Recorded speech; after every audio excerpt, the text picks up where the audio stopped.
Oh yes, that's right. It's time. We're back, baby. We are back. Clash Royale League 2024 is here. Let's go. Hello, everybody. Welcome. I'm richslaton, caster for Clash Royale League, and that's right, this is the 2024 CRL first monthly qualifier. We've got the top 32. We're ready to rock, and it's going to be a blast. We're live both on YouTube and on Twitch. Wherever you want to watch, you can come here and watch with me. We'll be here for a few hours, watching a whole bunch of groups, checking out what the heck is happening as we go through these top 32 and find our top 8 who are moving on their way, hopefully for them, into Clash Royale League glory. Let's go ahead and take a look at our groups here. And give me just 1 second to get us right on over to our groups. And I'm going to kill the music because I think, oh, actually, no, I keep the music on. Never mind. There we go. Let's take a look at our groups. I'm actually already on one of the groups we're going to feature a little bit later today. But let's go ahead and take a look at the groups that we are looking at. And don't you worry, I've got some matches all ready to go that I am very excited to be showing you on this beautiful Sunday. How are you? It's been a while. It's great to see everybody. I see some of you right here. Let's go. Yes. Let's go indeed. So, group number 1 here. And what a fun group it's going to be. Vitor, Faust, Tourist, and Mohamed Light. Maybe the most difficult group here. Certainly a very, very difficult group. There are some pretty nasty ones overall in this competition.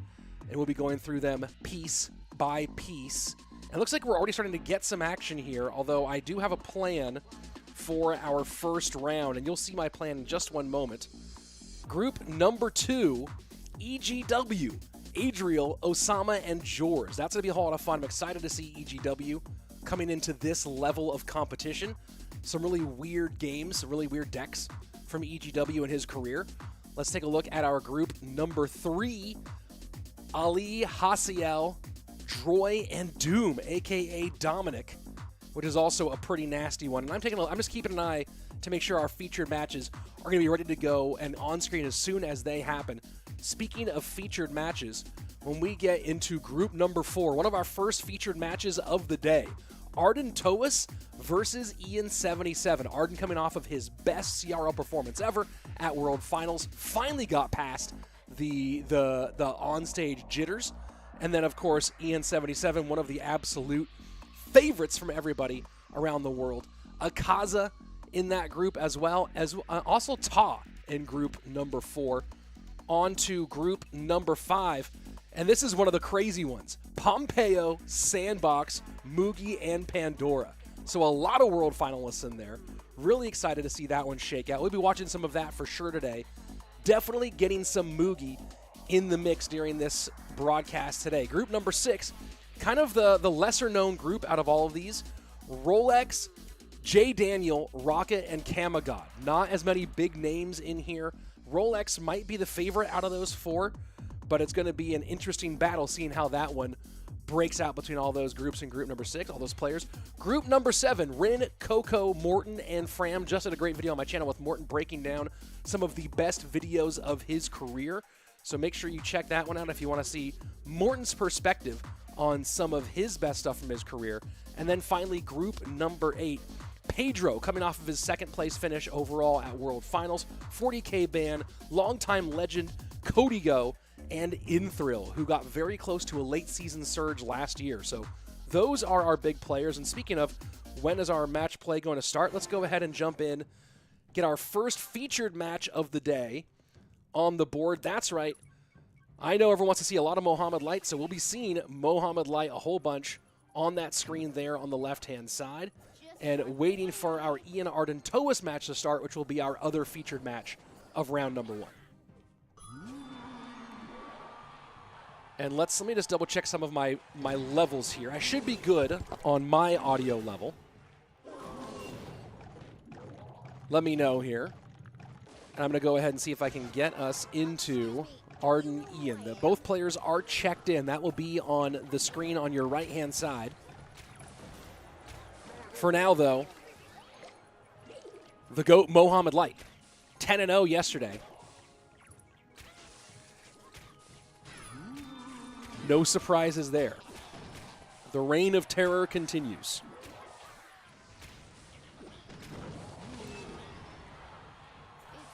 And it's interesting to see this Golem pump deck that the Tourist is playing making a big comeback right now. I saw Morten playing this a little bit yesterday. And here we go, the Ian Arden match about to kick off here on our right-hand screen. So there you go. Some fan favorites all over the place. Right now we're focusing on this Mohamed versus Tourist matchup. And Tourist getting some really good damage courtesy of the bats in the Electro Dragon. And you see the synergy there between the E-Drag and the evolved bats. Just really can't get them off the board. There's almost nothing you can do once they get to a certain spot. And King Tower activation failed for Tourist. And of course, we're going to see a lot of Dagger Duchess today. You're seeing Dagger Duchess on all 4 players right now.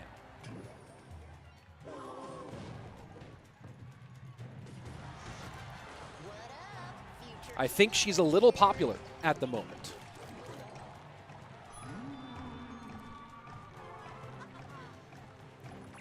With only 41 seconds left, we'll see if Mohamed Light can find a way to break past Tourist in this one. It's going to be very difficult.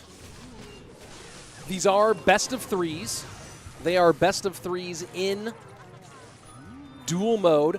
These are not in-game dual mode, though. These are standard dual mode, meaning that these players don't have to make brand new decks every single time, or don't have to pre-submit their decks. They can make new stuff every single game. Really adapt to what they're seeing.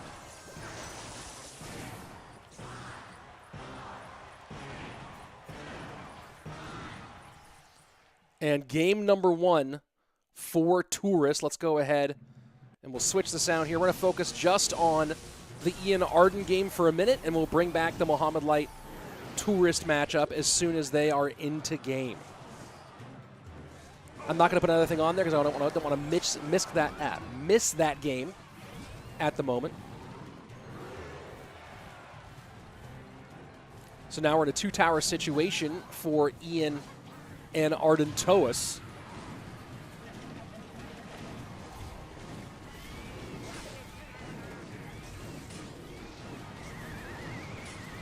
And Tumas saying, I thought tower troops were banned because of in-game dual mode, as was in the CR Warp tournament. That's what the thought was at the time, but not the case, as you can see. Dagger Duchess just doing so much. But then once she runs out, oh boy, good luck. Fireball comes down to clear up a little bit. The Evo Knight still alive, gets a swing. And that's some good damage. Let's go ahead and go back to our 2-game situation. And I'm going to switch the sound back over to our primary matchup of the day.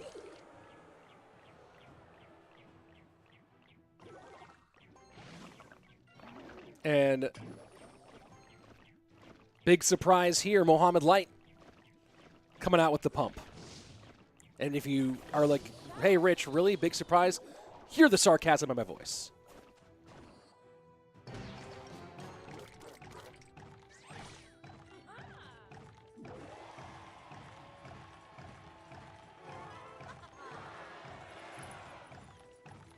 To answer the question from Ninja Green in our Twitch chat, yes, this is the first round of the day.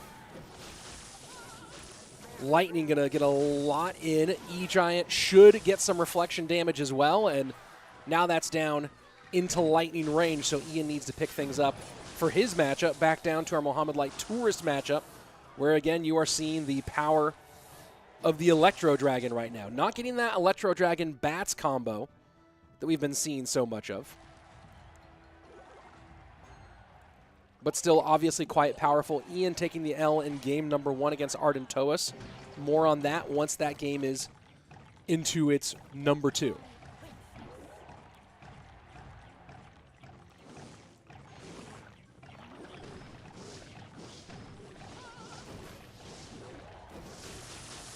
Preston Golden saying the meta looks more diverse than it has in a while. The meta is very colorful. The meta is certainly very colorful, that's for sure.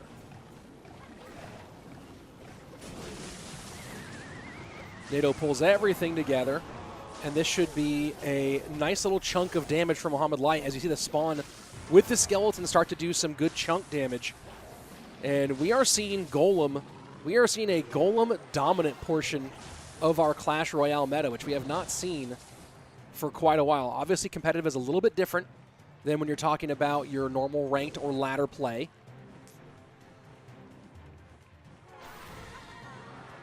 And now a little dual lane pressure out of Tourist.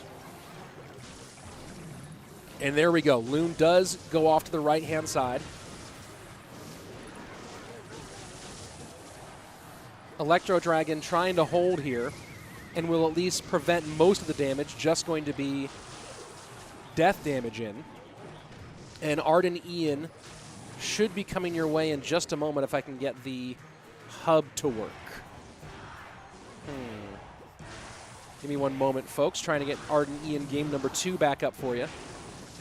Though if you're new to these group stage matchups, this is more of me being a game curator than a full-on caster, as I'm trying to make sure I bring you as much of the action as possible. Golem down into Tourist's weak side.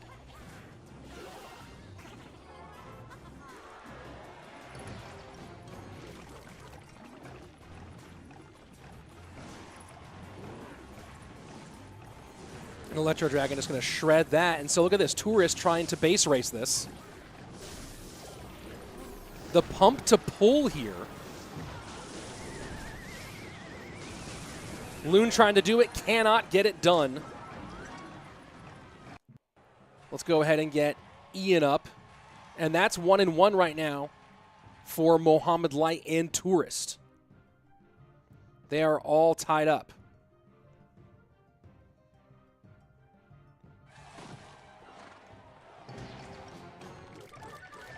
Smurfblade, long-time commenter here on the channel, lots of good insights.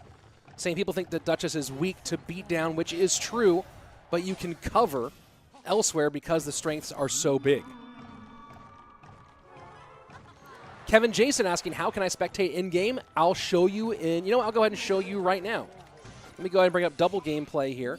You see on the right-hand side of my screen, there's a CRL logo. You have the Pass Royale stuff, you have that chest, and then you have the CRL logo. You hit that CRL logo. That brings up the tournament hub. From there, you have 2 tabs. Go to the competition tab right here, and you can go through every single group. You can go through every single round, and you can find whatever specific match you want to spectate right there. So that's how you can do it if you want to go ahead and pick whatever match you want. If I'm not watching the person you want to watch, or you want to watch and just be able to dial in on gameplay and not have the casting involved, that's how you do it.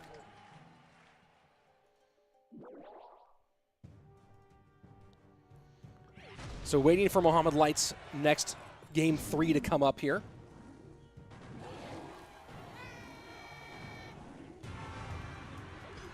And look at this. We're going to be seeing a lot of this Golem deck today, folks.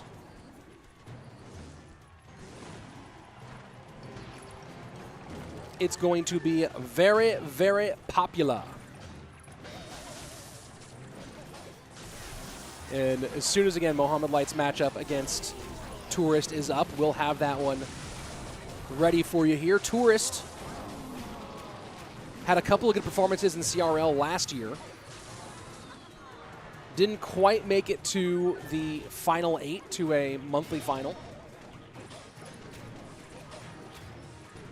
But definitely someone to keep an eye out on this season. But speaking of our match on screen right now, Ian just coming downhill against Ardentoas. And Arden waving the white flag here. And there we go. We are all tied up 1-1.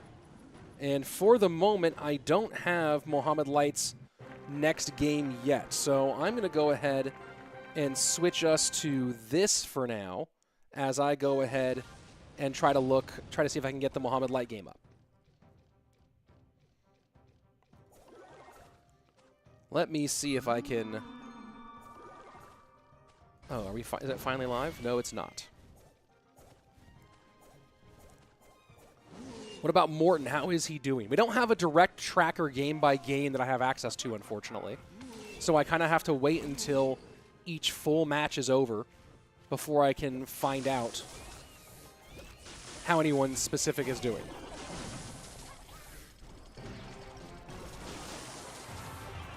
I am going to... Give me 1 minute. This is a good matchup here between Doom and Hasiel. I am going to switch it, though, over to my other screen so that I can really be on it getting... Oh, and here we go. Here's the Mohamed Light match. Game 3, Mo and Tourist.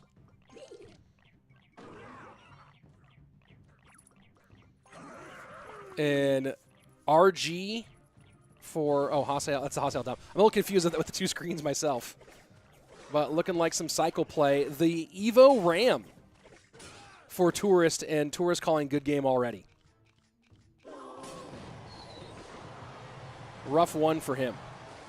I'm going to see if I can get the game 3 for the Ian and Ardentoas match up. It's almost ready to go. Oh man, yeah, this is gonna be rough for Tourist. Bowler guards, and you see why the Evo Bats didn't make it into the Golem deck for Mohamed Light, as they are being saved for something like this, and this Battle Ram is just not getting it.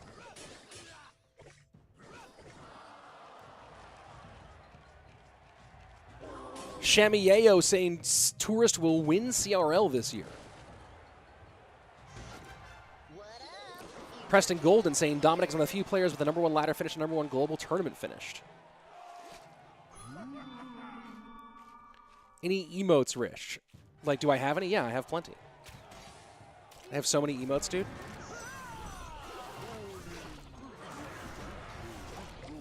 Looking right now to see if I can get game 3 up. Tournament Hub update.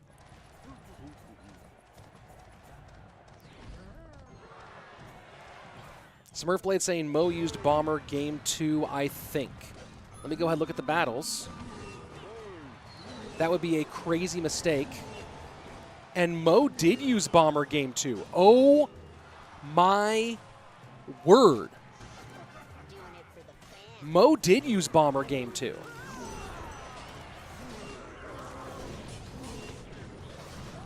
Okay. Well, that's crazy. Mo used Bomber in the Golem deck in game 2. His only hope right now is that maybe his opponent repeated something, but I don't see anything. Oh, and that's why Tourist called good game.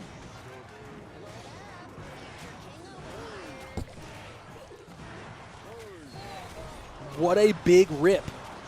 So, folks, Mohamed Light losing game match #1 because of repeated cards. And this is the danger.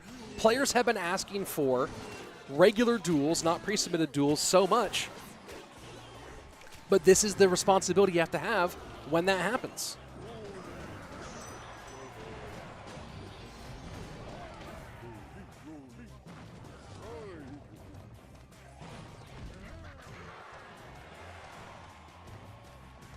That is brutal. That's absolutely brutal for him. Let's take a look. I mean, not even really any point in watching. I'm going to leave the Mo game up here just so you guys can watch the gameplay portion of it. I'm going to go ahead and switch the audio over to Ardentoas versus Ian. And someone saying Tourist repeated skeletons, I think.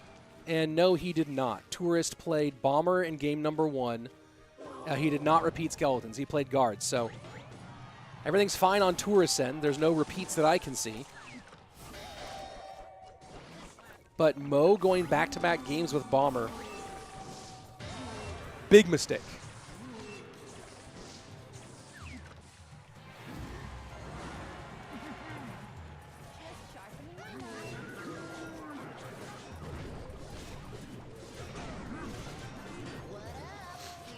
10 Inverse 1 saying everyone gangsta until Mo walks in. Sure.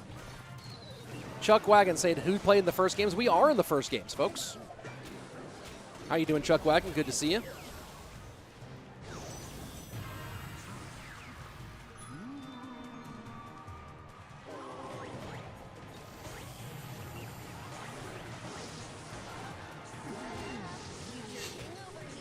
And let me see if I can get us another game on the screen while this is happening. It looks like Faust and Vitor might be in their game 3 since they're still playing. And King Jam saying Sandbox 2-0'd Mugi. Really?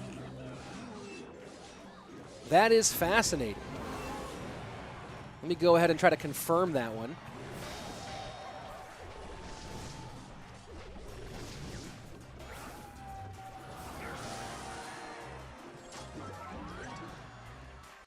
And nobody's eliminated, folks. This is a... Let me go ahead and switch the audio over here. No one's out yet, folks. This is a group stage. There are 8 groups of 4. They're each going to play a double round robin, and the top player from each group will advance. So no one's out yet. One loss is just one loss. Let me go ahead and see if I can get us something else on here. Adriel and EGW might still be happening. Nope, looks like Adriel took that one 2-1. So that match is no longer live. xAlee and Droy, is that still going on? Well, they're waiting to start what looks like their game number 3. So this is so here's how this is formatted, folks. The same it's been formatted now for multiple years, since 2021. This is the 4th year with the same format for this group stage. There are 32 players who made it to this stage. They're put into 8 groups of 4. They play each other twice. They play a double round robin, 6 total matches. Each of those matches is a best of 3 in dual format. At the end of those 6, the player with the best record out of all those, and then you plus the tiebreakers, will be the one who advances to our top 8 in our broadcast next weekend. That's how it works, as it has worked for now a few years.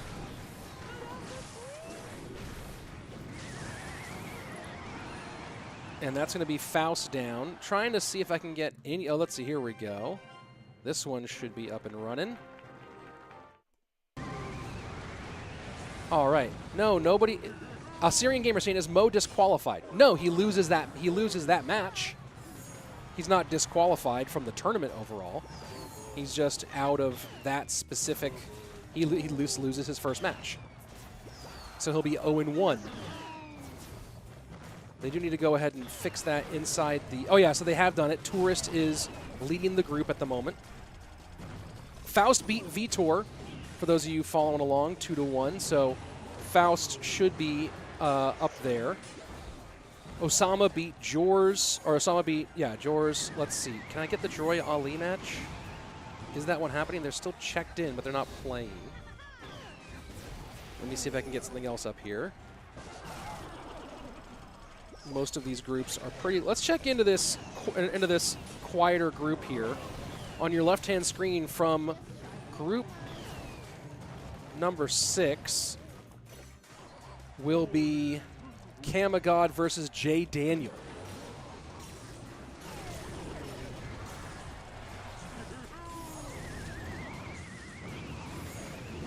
Group 1 is absolutely stacked. And people are asking what happened to Mo. Mo repeated a card because this is dual mode.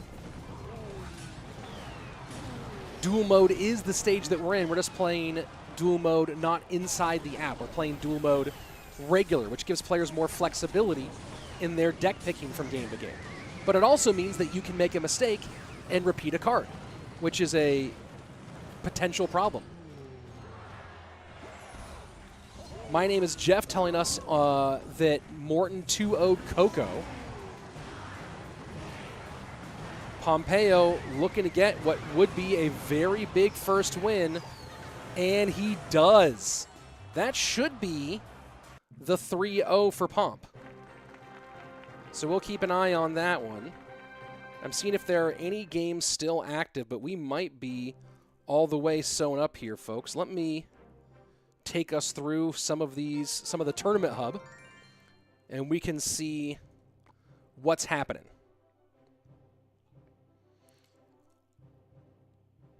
Let me go ahead and put some music on here, folks. All right, so as you can see, first round, we have Faust taking Vitor 2-1 and Tourist, because of Mo's mistake, taking the 2-1 win over Mohamed Light. Group number 2, Osama 2-0's Jorz and Adriel with a 2-1 win over EGW. Group number 3, which might still... Oh, is that one still actually happening? Oh, it's finally happening. Here we go. Let's go ahead and do it.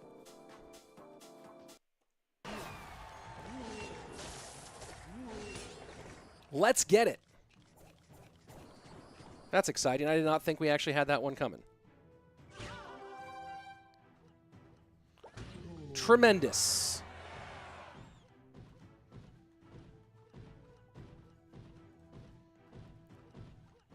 Let me go ahead and continue giving you guys the updates from the other groups here. Group 8, 40K Ban beat Kodigo. Pedro beat Inthrill. Group 7, Rin with the win over Fram Cito, a.k.a. Fram, and Morten 2-0's Coco. In Group 6, Rolex beat Rocket 2-1. CamaGod beat JDaniel 2-1. And then there we go. In Group 5, Pompeyo beating Pandora and Sandbox 2-1ing Mugi.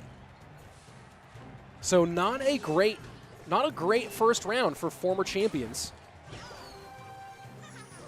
here for round number 1.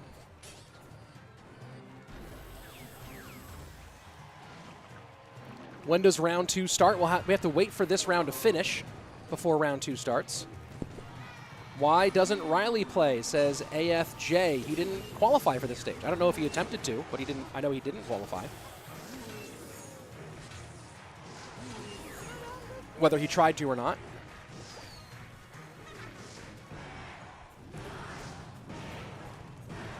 So variations on minor MK from xAlee. Droy with a fascinating take on Hog Rider here. Also, Platypus Pat is a great name for a clan. Preston Golden saying Roy finished 34th, I think. Very close, but close ain't going to do it. Preston, someone else saying he finished like 150th. So that's a bit of a difference. 34th versus 150th. Those two things are very different.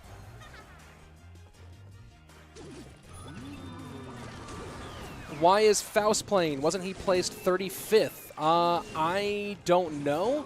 There may have been some disqualifications. Not entirely sure.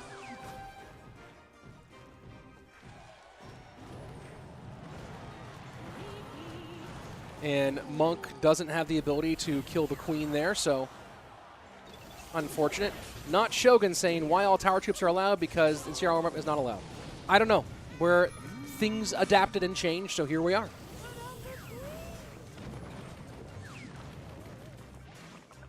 ND saying a player from CRL China got DQ'd. There you go.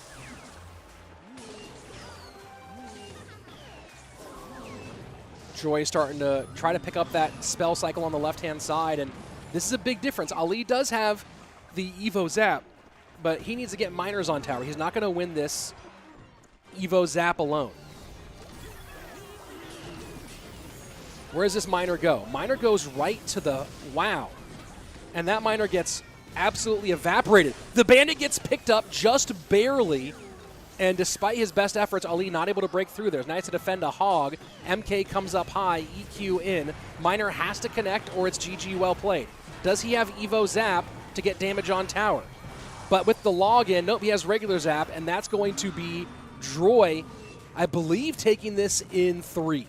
We'll get the confirmation on that in just a minute, but Droy able to hold on here as xAlee not able to quite get there in the end.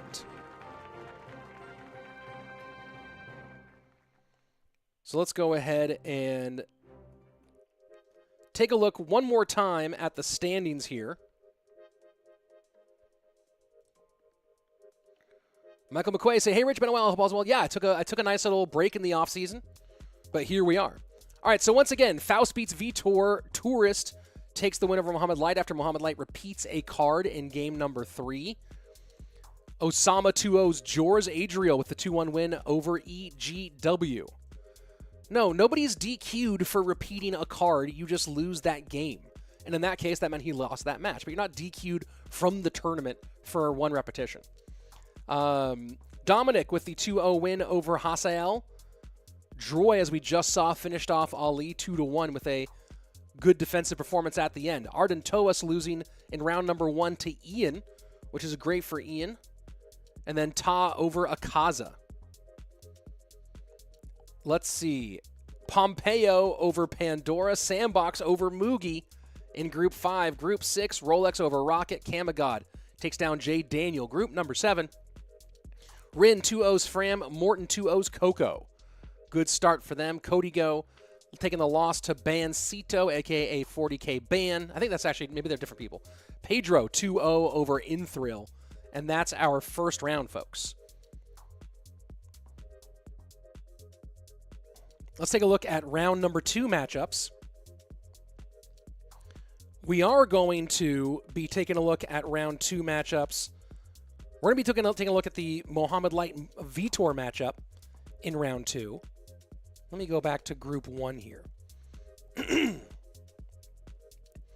So round 2, we are going to be watching Mohamed Light versus Vitor, especially now that Mohamed Light is in danger. That's fascinating. In group number 2, we have Adriel, Osama, EGW, and Jorz.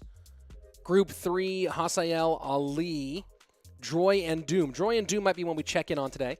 There are 6 rounds today, as there always are in this group stage. We'll check in on group number 4 probably in round 3. We'll see if it's Ian versus Ta in group number 3. It will be, but we'll see if they're 2-0 both at that point. Group number 5. That one's going to be interesting. Pompeyo wins over Pandora. We might watch Pompeyo Mugi in this one. Group 6. Group 7. Oh, Morten Fram.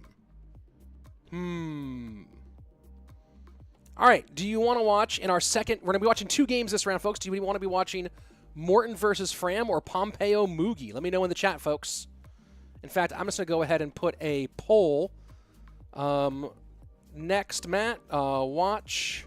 I'll put a poll in the chat. Morten or Mugi? I'm seeing a lot of people say Morten. We are going to be watching Mo on one of the channel, on one of our screens. Don't you worry.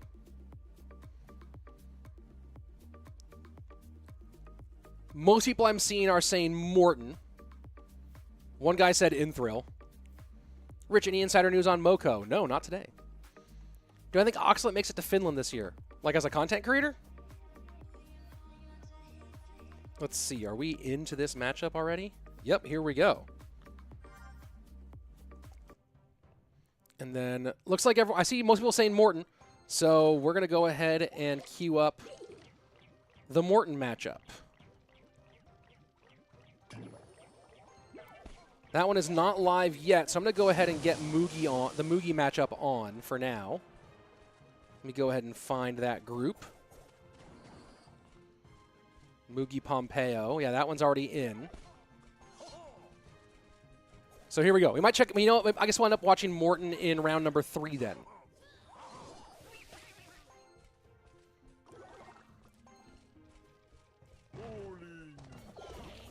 Thumbnail maker Demon's King in the chat cheering for his boys Ian and Mugi. Also, Demon does my thumbnails as well. Not today's thumbnail, but my normal thumbnails.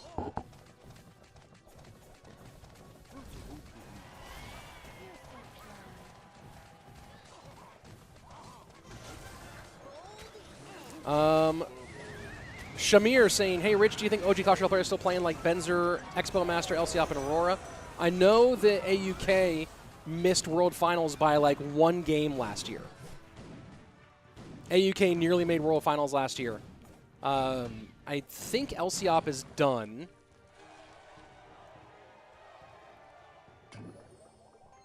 And Pump Bow, wait a second. Pump Bow That's crazy. I wasn't even looking. I saw someone in the chat say Expo and competitive, and Mo is playing Pump Bow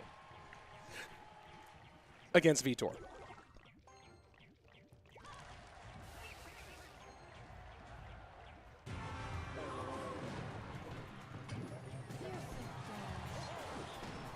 Steven Picarillo asking, what's the difference in in-game duels and these duels? That's a great question, Steven. In-game duels, you have to pre-build your 4 decks, much like you do in Clan Wars. And it's easier logistically because there's no chance of repeating cards, and it makes the games go very fast. But it's not as good competitively because you have to pre-build your 4 decks, and you can't adapt over the course of the best of 3. Whereas today, what we're doing and what we're doing for this season, which I am, for one, extremely excited about, we're doing normal duels, which allows players to truly adapt game by game. They might play something in game number 1 and have a plan for game 2 and go, oh, well, because of one card my opponent played in game number 1, this other deck got better in game 2. I'm going to make an adaptation. I'm going to make a little change here. I'm going to switch one card out.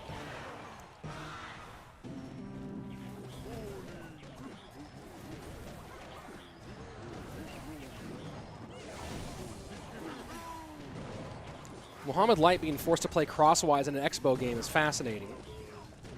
But keep in mind that maybe he'll go for some crazy Expo, but keep in mind that the Little Prince and the Evo Bomber both create big opportunities to create damage. And right now, he's got this huge lead, which is kind of tremendous. And he's happy to try to force out a lightning there.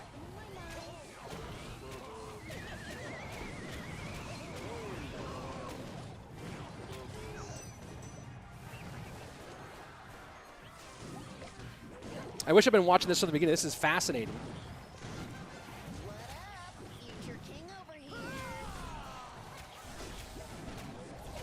E-Giant in, and the Expo just barely stops it from connecting. And now Vitor trying to spam this bridge here. Cannot break through. He is starting to stack a little bit, though. Mohamed Light low on Elixir. And now E-Giant in behind all the support troops. Dagger Duchess very low, and a cross-field pump to pull the Electro Giant all the way back. Do we see a cross-field Expo as well, just to really lock it down? Maybe a high Expo to the inside as well, another possibility.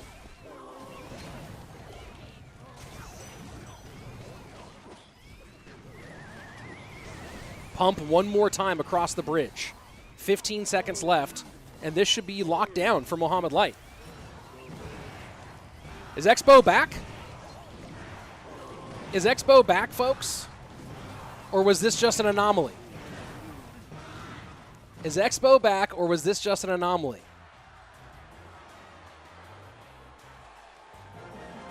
Well, what I do know is that was wild to watch. Let me go ahead and find our other group.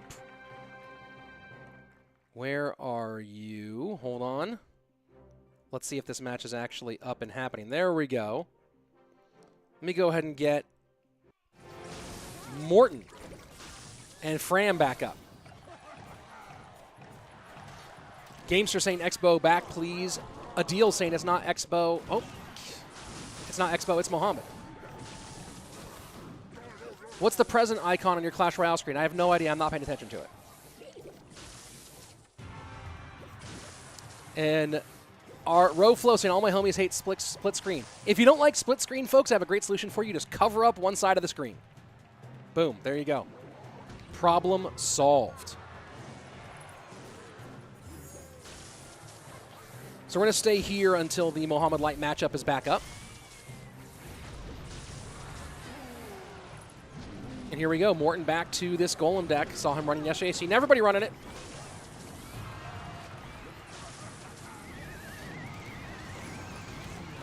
That's a Momonomaly. Momonomaly? RoFlowX saying, should I cover half my screen with a towel? Yeah, sure. If you only want to see one game. Of course I do, as you can see, switch back and forth. Here we go. Final 10 seconds. between Morten and Fram here in game number 1. RG to the opposite lane, Bats plus Dagger Duchess, doing a lot of damage. Royal Giant will get some good shots in, though. And NATO pulls it all together. That's a big pile of rocks all over the tower. And that's going to be game number 1 for Morten. And game 2 for Mohamed Light is not back up yet. Let's go ahead and check in on this, which should be a pretty good matchup between Droy and never mind. That one is already over. Let me see if I can. I wish it would automatically go to round 2. That would actually be super duper convenient for trying to do this more quickly. But, you know, is what it is. Here we go. Let's jump back over here. Checking in on Hasiel and xAlee as I'm waiting to get our game number 2 for Mohamed Vitor up here in just a moment. Do I think Minor Poison fell down, Slayton? Haven't seen much today. Rich, answer Morten or Mohamed. In what context? Fireball goes right to the Magic Archer. Has Minor disappeared? No, we've seen Minor today.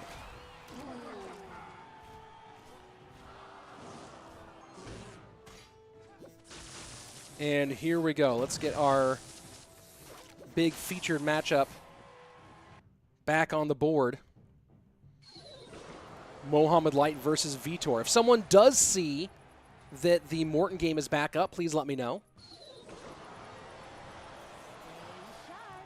Is this Goblin Giant for both?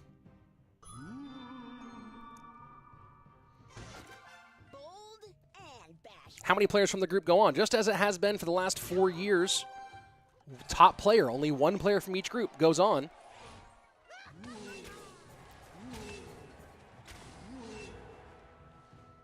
Has Mega Knight appeared? Yes, we have seen some Mega Knight today, for sure.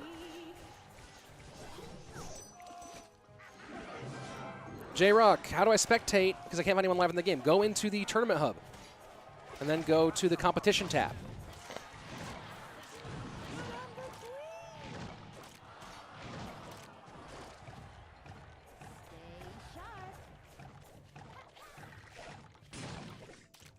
And little pull back there just to make sure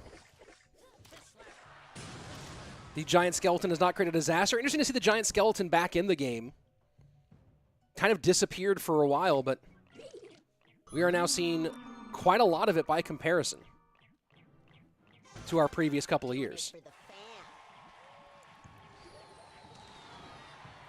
It says Mo L1 against Tourist. What's wrong? Mo lost because he repeated a card in game number 3 against Tourist.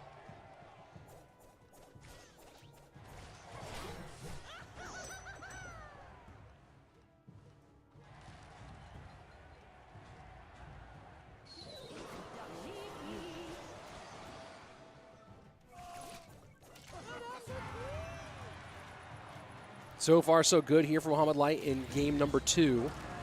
Gets aggressive right at the bridge here. Fish Boy does pull, and look at that. Nice rage, but the Little Prince calls in the Guardian. One raged up Royal Giant shot does get through. And I'm hearing that the Morten game is up now, so I'm going to go ahead and switch us off of that Hasiel xAlee game, which looks like it's pretty much over. There's just a fireball to finish that one off. So let me go ahead and get us the Morten game back on. And folks, I know everyone has people they want to watch.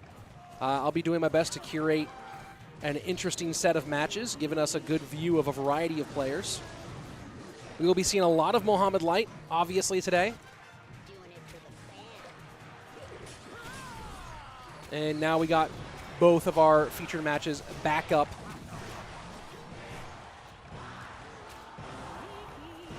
Rich, who's your top 3 best players in the world right now?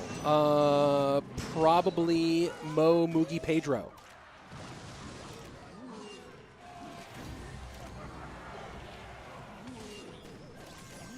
Again, I only really focus on competitive.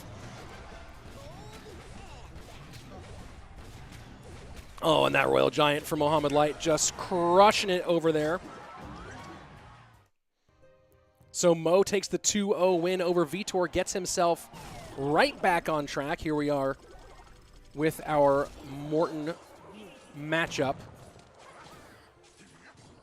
against Fram. Hazan saying, hey, Rich, how's it going? Can I spectate in-game? Yeah, folks, I'm going to bring up both screens here. Here's how you spectate in-game. If you look on the right-hand side of your screen, you can see the Pass Royale. Go down right below that to the CRL logo, the Clash Royale logo. And I'll click on the Clash Royale logo to bring up the Tournament Hub. You can see two tabs there, Home and Competition. Go to the Competition tab. And then we are now in round 2, so I'll switch it to round 2, and you can see that a whole bunch of games there are currently live. Of course, Mohamed versus Vitor is no longer live. Now I'll show you how this works once I find a match that we really are trying to look at here. What happened to the other? That looks kind of not working. There we go. There's Doom and Droy. Let's take a look at, people wanted to see Ian, so I'll click on the Ian Akaza matchup. It says they're checked in, their game is not live yet, so I can't bring that one back up. When I go back out, I do have to reset it back to wherever I wanted to be, unfortunately. One of the challenging features of the hub, but you just gotta roll with it. Well, look at this, round 2 here. Kodigo beats Pedro. That's a big one.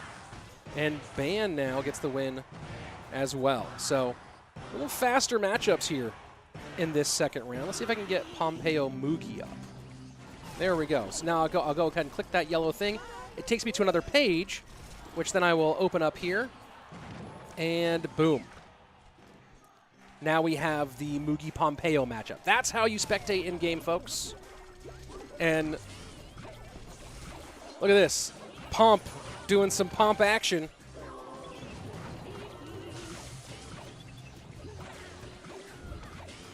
Morten trying to hold off. Does he turn the MK? He does.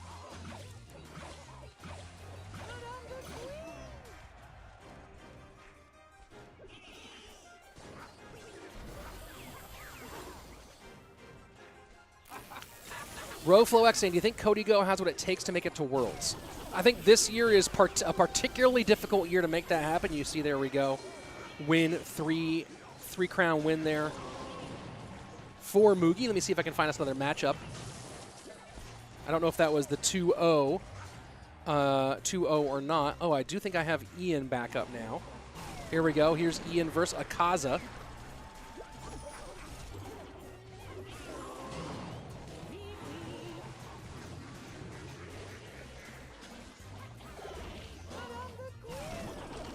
Morten just trying to stack SimCity here. Double bandits in. That's a real problem. The skeletons do pick up. And look at what the Dagger Duchess can do when you have both of them working at once. When you pull into the middle, that's where you really get a lot of value out of that Dagger Duchess. And you see Morten taking advantage there. Final 17 seconds. Now it's Morten's turn to go on offense. Poison plus drill. No big spell. Able to get on the... Oh, look at that. Morten just cycling poisons like crazy using that 3-card cycle from the Archer Queen. Very nice win. And I believe that's the win in the match overall for Morten. Let's go ahead and switch the audio and jump into Akaza Ian. Bro, are you the new host? You sound like the guy from CRL Final. Do I sound like that guy? That's crazy that I sound like the guy who hosted CRL World Finals every year since 2018. That is crazy that I sound like him. I honestly don't even, I mean, I don't hear it. I don't hear it, but maybe I do sound like him.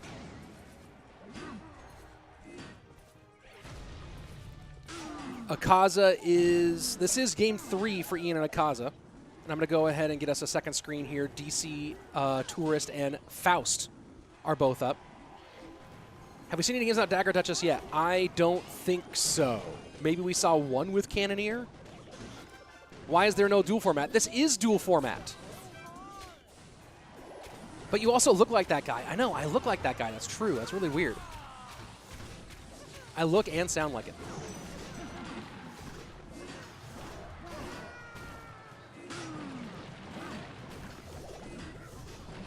I see the question in the chat from Sanchit saying, who is Akaza? Akaza is a French player who's had some moderate success so far in his short career. Last year was kind of the first year of his competitive career. Didn't make it super far in CRL. I think he made it to group stage a couple of times. Didn't make it past the group stage. He does have a #2 finish on Path of Legends in December, at the end of last year, December 2023. So a couple of top 10 finishes. No #1s yet. Played a bit of Royale Masters last year.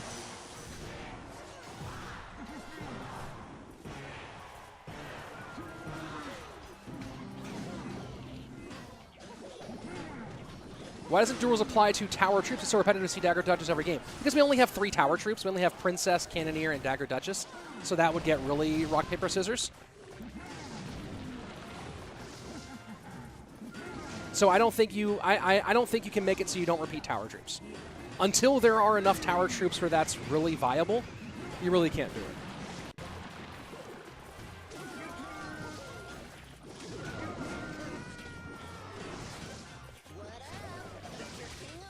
Slayton, is Rolex playing? Yeah, we're just not looking at his group very much because there are some admittedly bigger names that we're keeping our eyes on.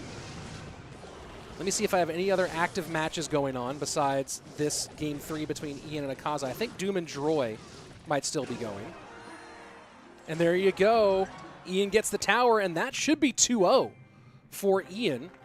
Let's go ahead and switch our gameplay over here to what should be game number 3 between Doom and Droy.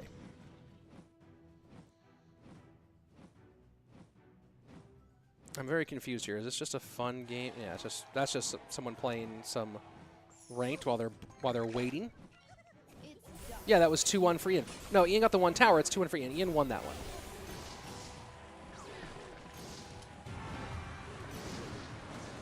Someone saying Dagger Duchess isn't even that good. Well, then why are if Dagger Duchess isn't that good, then why are so many people?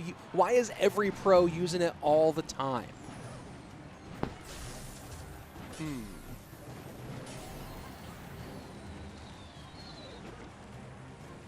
Very interesting. Let me see if I can find some, if there is anything else happening. I think that this is the last active match of this round. By the way, folks, I see that right now there are about 1,500 of you watching on YouTube. If you haven't yet, subscribe to this channel, please. Subscribe. Come, be a part of all of this. What is your favorite deck? Answer, please, says Frizzidus. My favorite deck is not a deck. It's Mega Draft. Decks are over, bro. I have no interest in decks. Let's see if I can get us a little bit more going here. There we go. We also are seeing the end of Sandbox Pandora. 2 former world finalists.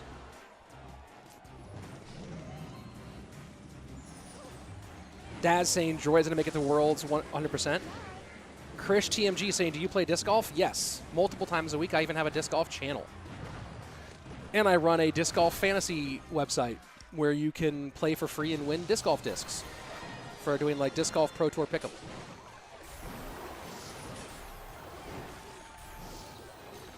Ooh, the Evo Knight gets a huge hit. Getting in like that was massive for Droy here.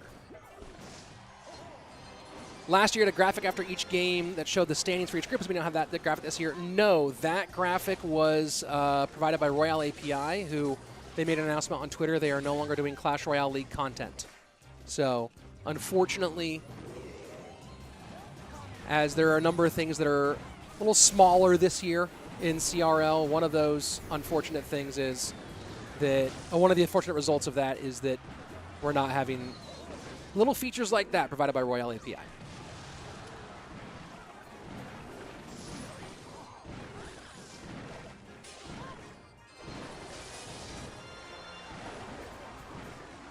Isla Pog on Twitch saying Dagger should reload slower so you can exploit her weakness better. Maybe. Doom calling good game here as he sees the writing on the wall. Can't break through an Inferno Tower. With that little amount of time left, So that's going to be GG for Droy. Let's go ahead and switch our audio and focus over to what should be the last active game of this round between Sandbox and Pandora. Roflo saying, hey, Rich, it's X now, not Twitter. Nope, it's Twitter. I'm not calling it whatever Ding Dong wants it to be called. Oh, here we go. We're seeing a Cannoneer from Sandbox. So you asked, do we see anything other than Dagger Duchess? We're seeing a Cannoneer, and we're also seeing Cannoneer take the L. So there you go. Is that why we're not seeing as much of Le Cannoneer or the other tower troops? Has anyone played Princess Tower, please? No, no one's playing Princess Tower. I think that that's probably gone. All right, let's take a look at some of our results here.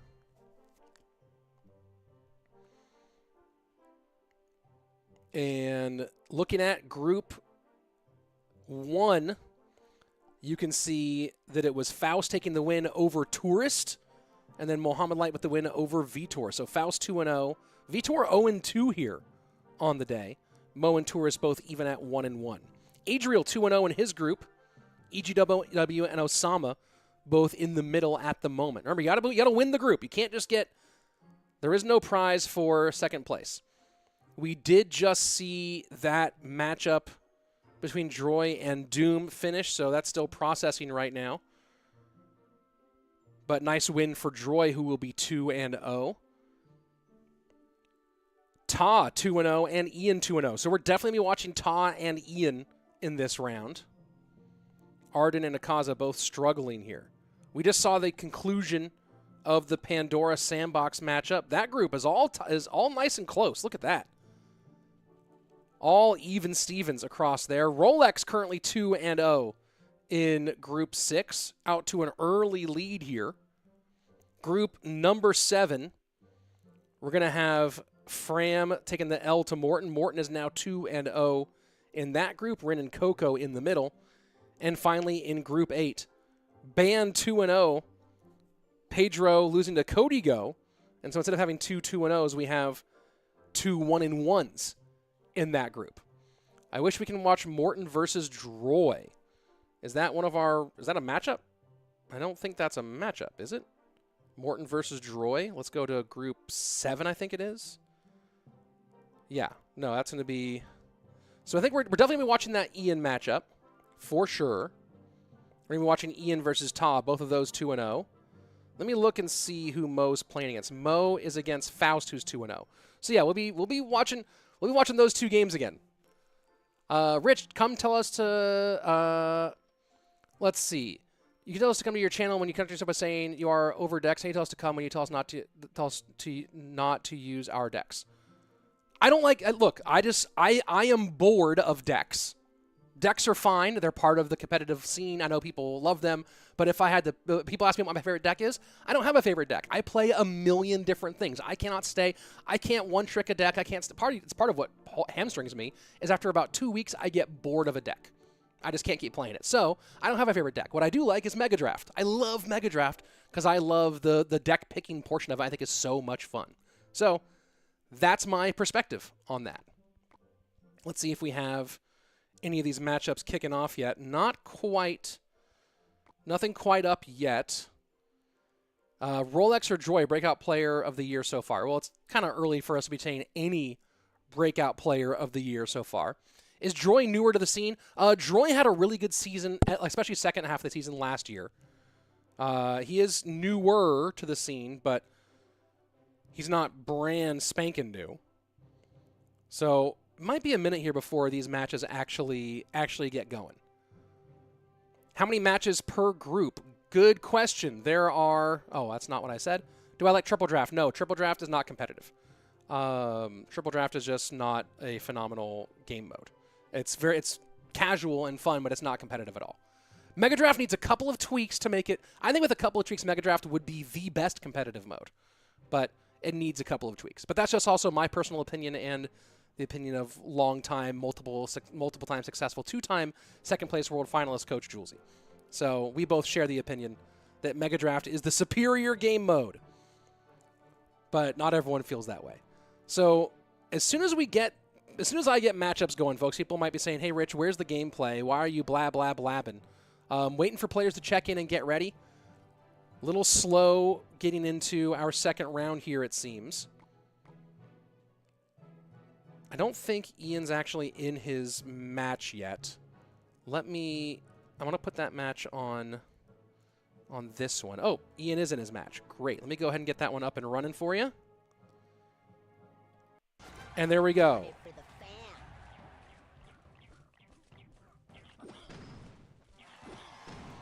Ian versus Ta, both players 2-0 at the moment.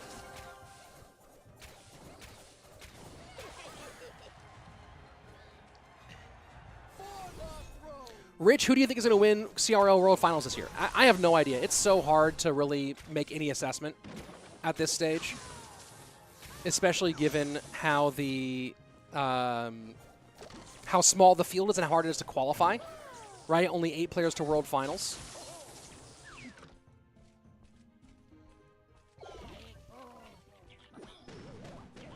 I think that's just it's too insane trying to predict any of that.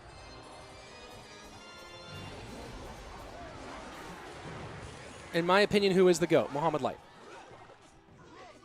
Although I think obviously that if there's a debate, the debate is between him and Mugi. Here we go. Mo and Faust. This is a big one. If Faust can beat Mo here, I'm going to switch the sound over to the Faust-Mo matchup. If Faust can beat Mo here, Faust will be 3-0, and Mohamed Light will be 1-2. And Faust will be in control of his own destiny. So this matchup between Faust and Mohamed Light could be absolutely deciding. I spoke with Faust some after World Finals was over in Helsinki back in November. And he really was talking a lot about increasing his practice regimen, that he really didn't have the time to practice as hard. And that's with how great Faust's season was last year. Right? Faust ended up being #1 on the points leaderboard when you take out the golden ticket winners. Faust had a tremendous season last year, and that was with a limited practice schedule. So he was talking about really maybe doubling down this year and seeing what happens. So very curious to see if he can actually do that. And if so, what does that mean for Faust in 2024? But right now, it's the guy in front of him that's the most important one.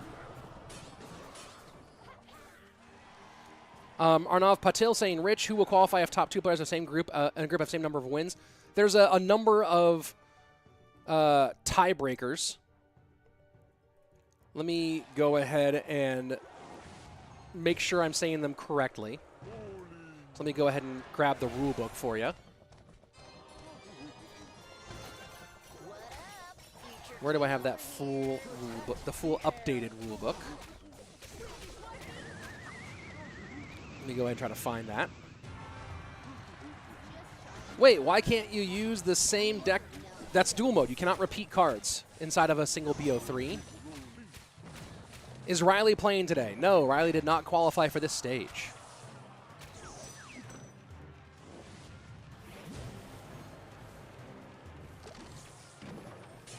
Do we have, here we go. Read the full rulebook here. There we go. Let me go ahead and check out the, I don't know if the tiebreakers have changed. I'm just going to go ahead and double check that. Is Clown playing today? No, Clown did not make it today, unfortunately for him.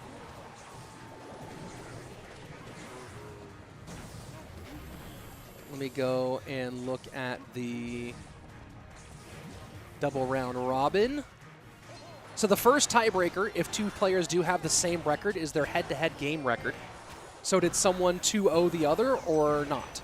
If they go 1-1, because remember, you play everybody twice, then you go into players' game win percentage in day 2, which is, did you win mostly by 2-0s or did you win by 2-1s when you lost?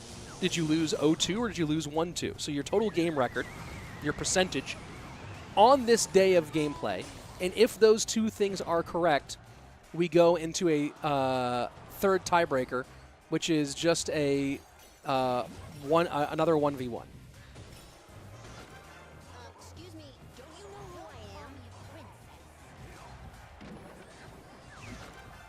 Excuse me, don't you know who I am? Faust doing a good job here.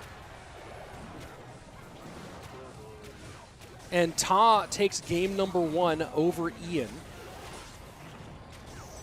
Remember, both those players are 2-0 at the moment, so this is to take control of the group.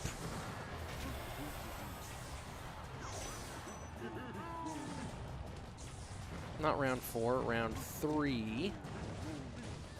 And let me see here. And I'm going to go ahead and show you guys some Pandora versus Mugi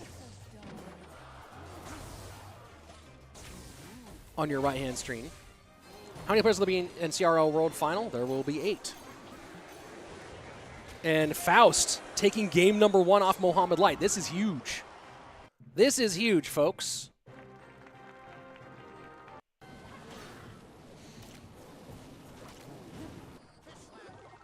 Now Faust has a chance to potentially ruin Mohamed Light's first month of gameplay.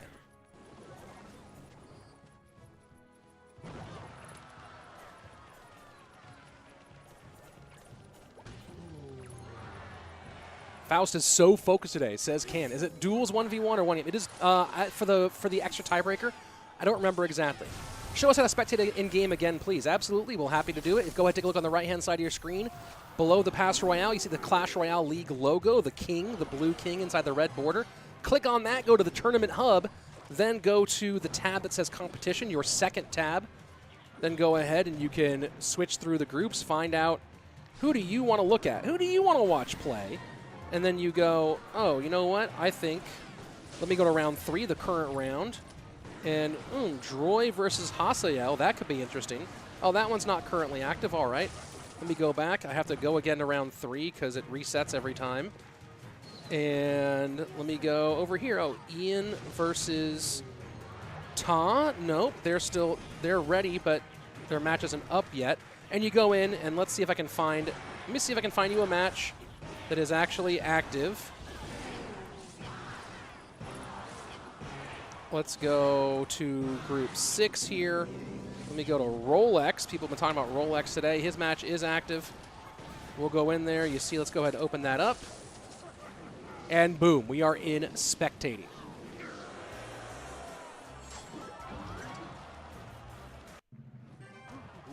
Let me go ahead and try to get us into one of our other matches here real quick.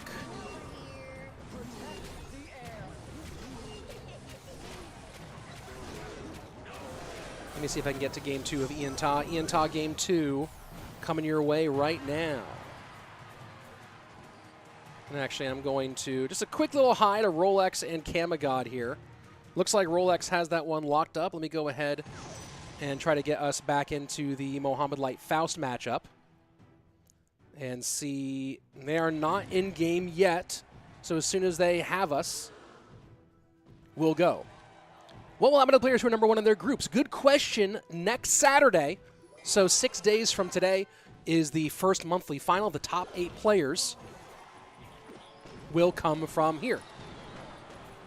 So each group winner will play next weekend for points, money, and of course the most important thing, a golden ticket trip to CRL World Finals. Is there any prize money at this stage? Hey, Devlop, how are you? Am I mad? No. Why would I be mad? Sorry, really distracted today. This is such a distracting day trying to do so much, but good to see you, Devlop. How are you? Faust versus Mo. Yeah, they're not in game yet. I have their friend links, and I'm waiting for Faust and Mo. So as soon as they are up, we will have Faust and Mo out there and ready to go. Am I casting alone next weekend? No, it's the full 4 of us. It's the full squad tomorrow. For official CRL, when we're actually on the monthly final weekends, that's when we get the full group, the squad of all 4. Me, Andrew, Juicy, AC, all together. King Tower activation is pretty huge. Not as big against giant GY, but still pretty important.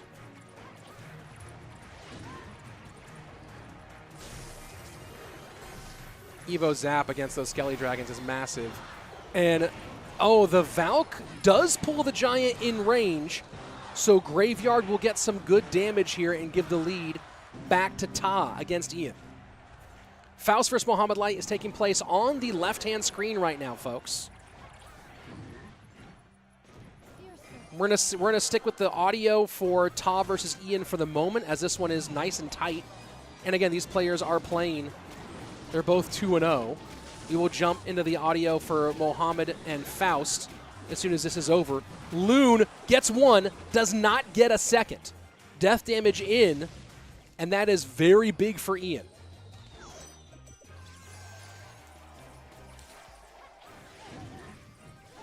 Giant plus bats. Evo bats get shredded here. Valk going to work against the Graveyard. Arrows do not clear very well. And now Fireball plus arrows. GG, well played.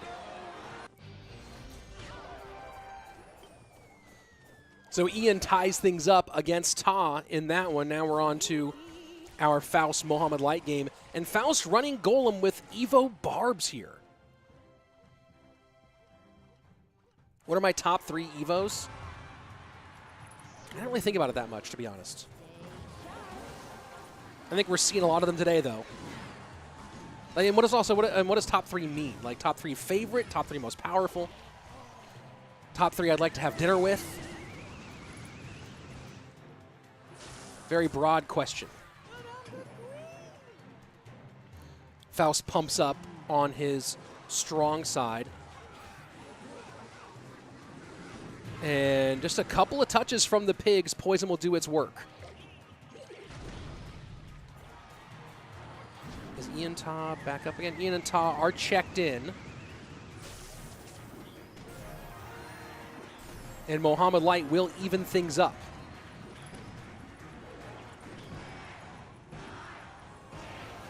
Oh yeah, there's also no Evos in Mega Draft, at least for the moment.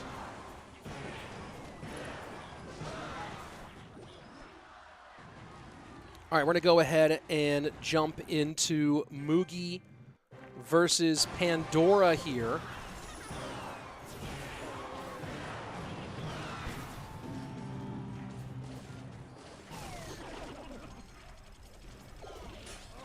Oh, wait.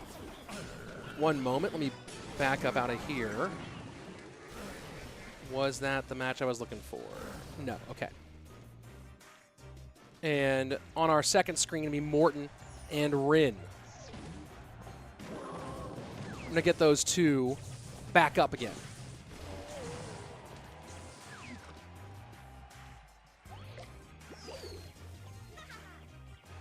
Roflo saying you're an Evo hater. Okay, never mind. I'm not a hater of the Evo concept. I think the Evos are too strong, and that their strength makes the game more arcadified. And I would like it if they were a little bit on balance, just a little bit less strong. I think that would be more healthy. I think the combination of Evos plus tower troops, I think it's a lot of things happened all at once. I would have liked to see the pace of things slow down a little bit. The pace and strength of things slow down a little bit. So that's my personal opinion and all that. Waiting for Mo. I'm going to stick on this one, waiting for the Mohamed Light Game 3 to kick up here. And nice win there for the 2-time. And you know what? Let's just so we keep gameplay on, let's go ahead and jump into this one.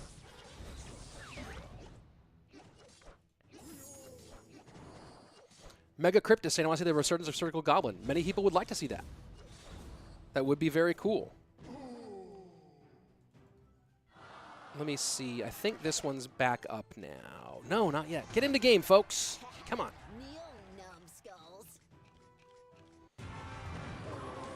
When you say 2-time, I think of Dr. Disrespect. That's fair. That's a good point. That is a good point. You know, you think of two-time, think of me. I am the reigning, defending, undefeated, undisputed two-time back-to-back Comedy Store FIFA tournament champion. So I am also another two-time out here. Out here in the business.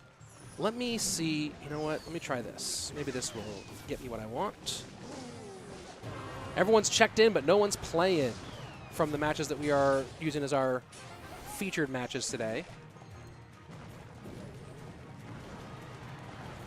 Okay, here we go. Game 3, Ian versus Ta up right now.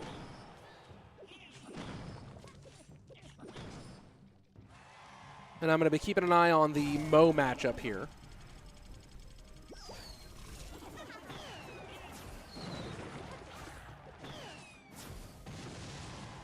Rich, make Evo cost +1 elixir to make them balance. That's an interesting idea. Let me go here, and I'm going to see if I can... I really don't want to miss anything of the Mo versus Faust game, as that's so impactful. So we're going to single screen this one for a minute so I can keep an eye and make sure we don't miss any of Mo versus Faust. Spectator badge 2024, no idea.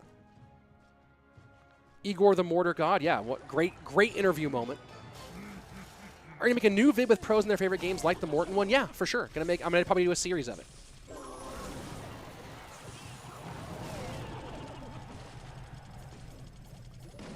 That's funny. Who wanted Morten or Mugi? Who want to watch that? That's a poll from a long time ago. Is Dagger Duchess a best tower 2 everyone's running? It seems like it. It certainly does seem that way, doesn't it? Game 3 of Mo Faust has not kicked off yet, folks.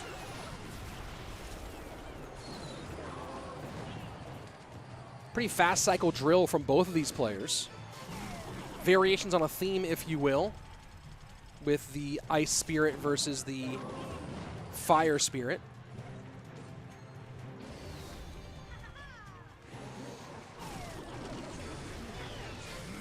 Who do I think will win Faust versus Mo? I honestly don't know.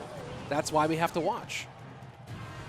One of the fun things about all this is that we don't know. Let me go ahead and take a look at the decks. Okay, here we go. Boom. They are in. We'll keep the audio here with Ian and Ta on the right side of your screen, but I will switch it over to Faust and Mohamed when they are ready. Golem played, so far Faust played Golem and Graveyard, E-Giant and Pigs the plays for Mohamed Light, and he goes Mortar. He did already play Bomber, so unlikely to see Golem out of him, although we did see Faust play Golem as well. So he's going Mortar instead.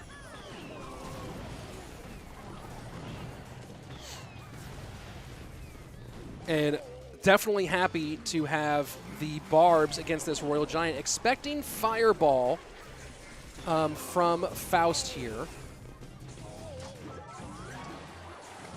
So that will be an interesting cat and mouse game. King Tower activation, but look at the damage anyway.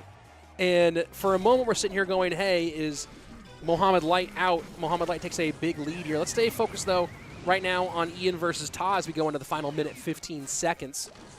Right now, Ta with the lead. Ian waving the white flag already, despite being down 300. Or is he waving that in his opponent's favor? Or is he just doing spell math and saying it's all over? He might just be doing the spell math here.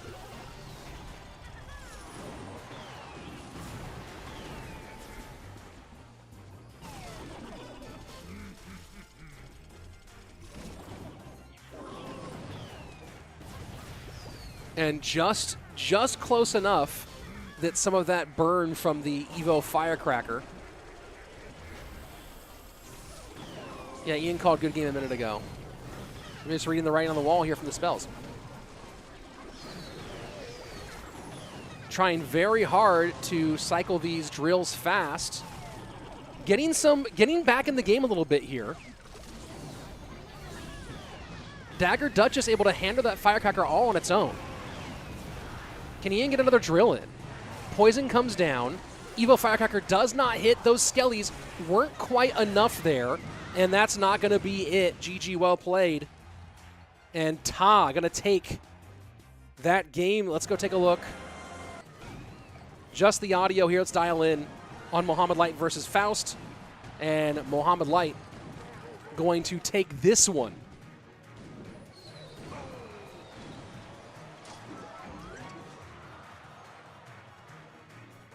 And so, disaster averted for Mohamed Light. That would have been almost a guarantee that Faust would take the group had Mohamed lost there. Instead, able to hold on, make the good 2-game-in-a-row comeback, and keep himself in the mix. Let's go ahead and take a look at Droy and Hasiel.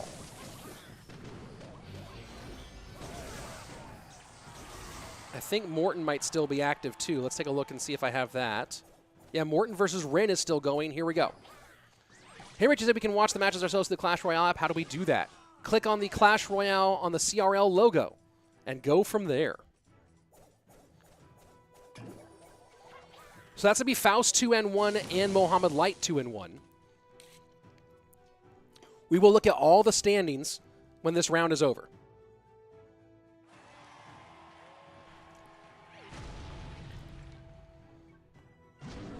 And Droy Golem's up.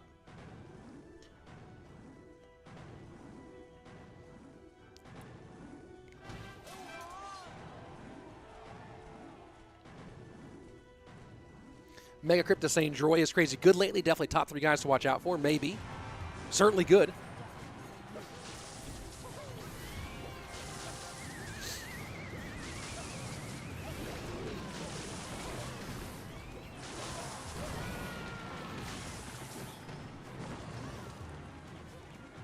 Elston saying, once a player uses the deck, he can't repeat the same deck or just done cards. When a player plays a deck for the remainder of that match, those 8 cards are unavailable to him anymore. So if you play Golem, if you play the Golem deck that Droy's playing in game number 1, for game 2 and if necessary game 3, all 8 of those cards are not available to you to play again. That's how dual mode functions. What's the boring card to play in your opinion, Rich? Royal Recruits or Barb Hut?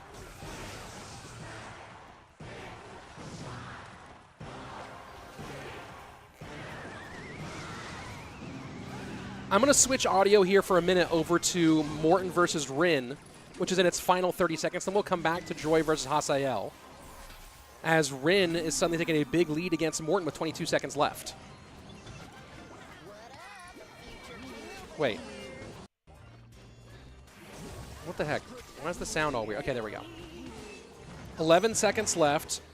Morten going to try to go all in into the same lane here. And looks like Rin taking a big one.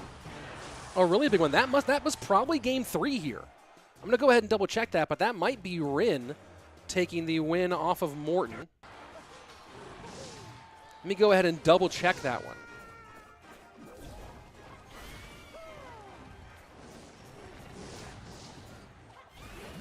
And yeah, that's Rin taking the best of 3 over Morten here.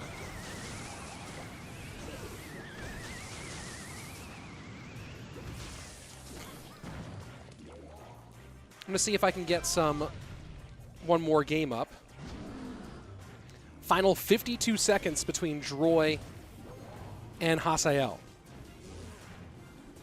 Currently in that group, Droy is 2-0, Hasiel is 1-1. So a win here for Hasiel would make the group really thrown into chaos, or at least would put him and Droy tied up, both 2-1 with xAlee and Dominik, both 1-2. Droy would be in firm control with a win here, and right now it's looking more and more like he might make the comeback. Has to get past this Bomber and the Golden Knight. NATOs are preventing that right now. Droy trying to push the best that he can, but he is very far behind. One Skeleton Dragon on tower. Battle Healer not going to get in deep enough. Can he find some NATO magic here? Not going to do it. Lightning will secure, and there you have Hasiel now, making it 2-1 in that group.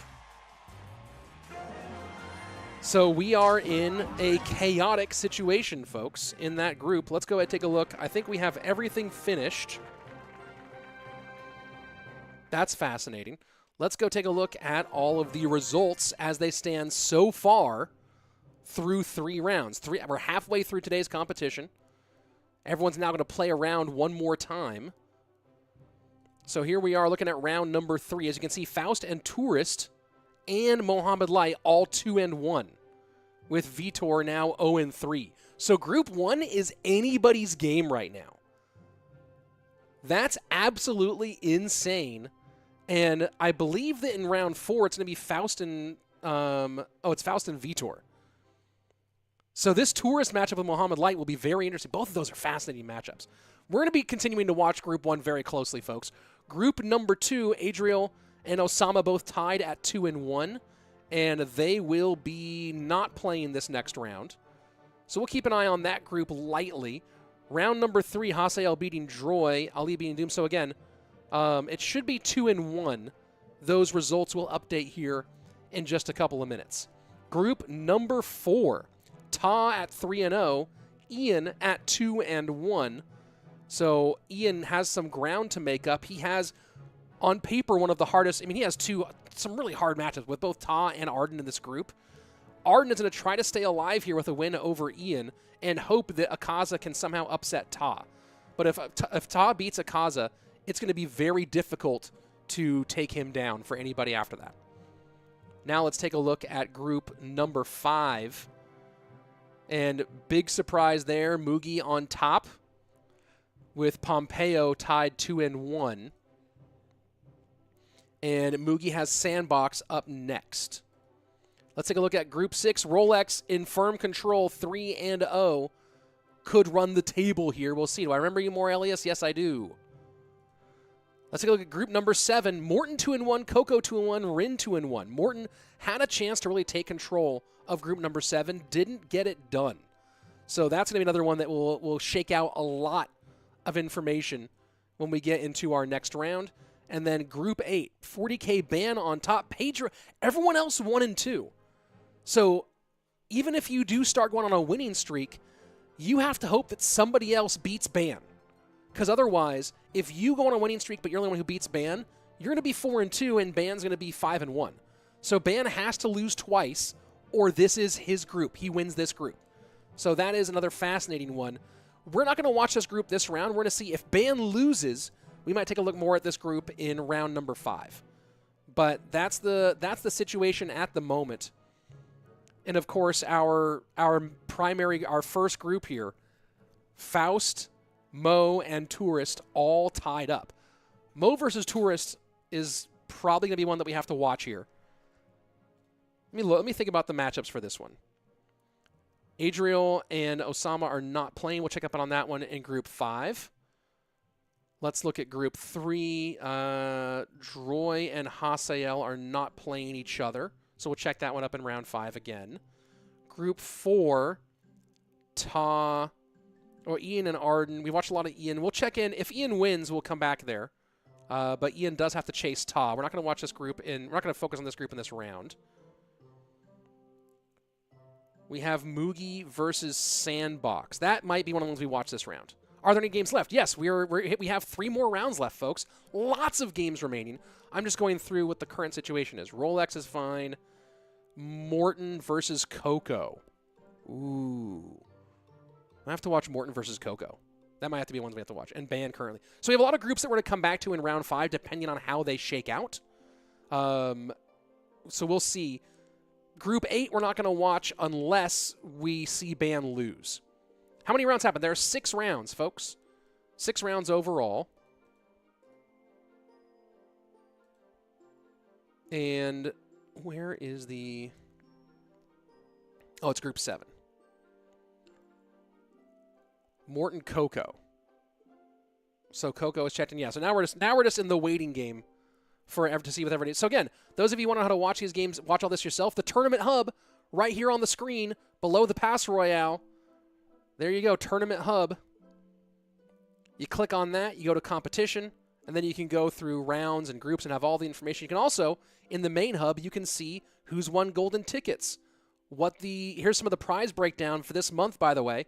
When we make it into the top 8, just making top 8 guarantees you $1,500. winning the monthly final is 17,000.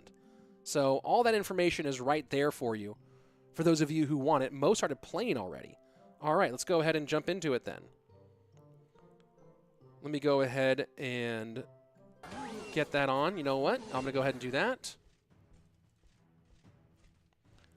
And let me see if I can get our other featured matchup. Oh, that one's not available. Let's go ahead and look at a different group then. Let's look at Mugi versus Sandbox. Is that one happening? Yes, it is. So here you go. What just happened? So here we go. The last 3 world finalists spread across 2 players. Mugi and Mohamed Light. Mohamed Light, left-hand side of your screen. Mugi on the right-hand side of your screen. Both needing to get some stuff done to secure a trip to this monthly final. And you can see Sandbox striking back hard on Mugi on the right-hand side of your screen. So far, pretty close between Tourist and Mo on the left-hand side of your screen.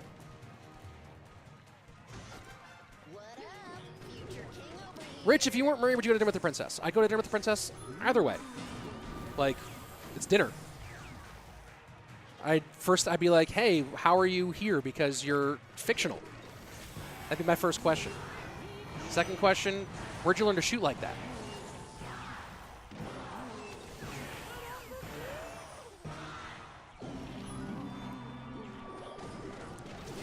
When is the top 8 match? The monthly final is next weekend, Saturday, on the official Clash Royale esports channel. Myself, Andrew Guy, Joshua AC Sharon, Jackson Juicy J Wall will all be casting. Yes, the hero. I'm not going to say that out loud, but yes, that was definitely confusing.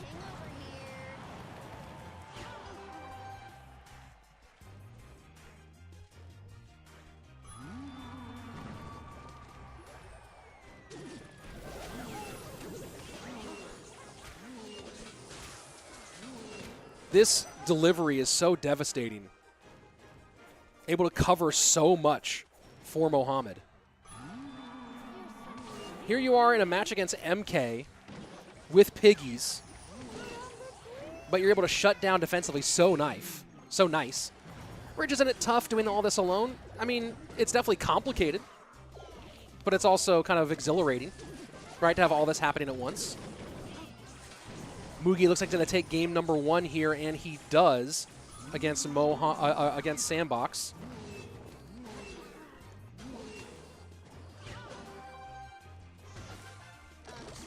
Lots on the board, but the Sim City here is intense.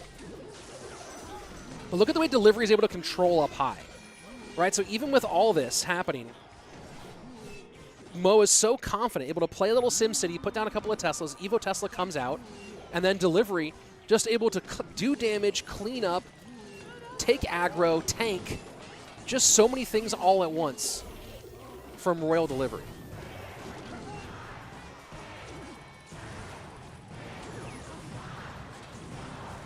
And that's going to be game number 1 for Mohamed.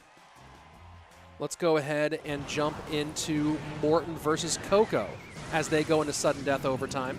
King Tower activation for Morten, who is in the lead for the moment, but has a lot to deal with on the board right now. As he goes for some distraction, the zap comes in. Loon behind all of this.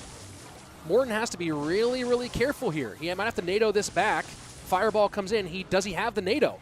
He barely gets it back. Will the bats be enough? That balloon might hit. Balloon does not hit. Death damage in. But Morten certainly on the back foot now with that in spell range.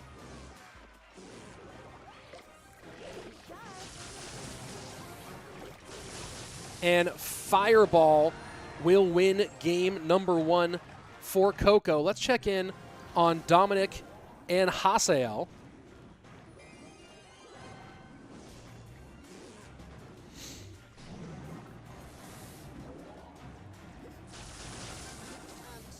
And we are seeing a beatdown meta, folks.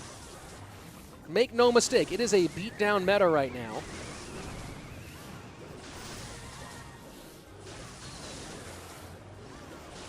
First time in a while.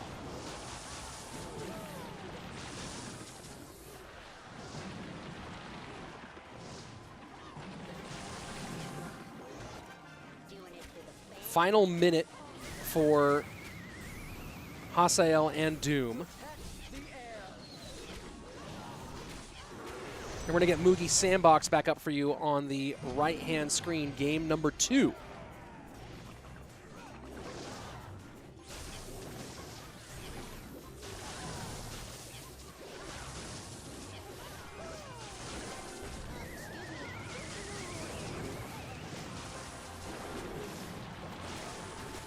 Mugi did win game number 1 in the Sandbox matchup. Sandbox running Cannoneer. Second time seeing that today, I think maybe third.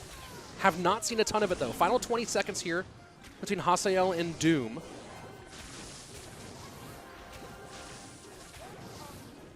I believe this is... Let me take a look at which game this is for them.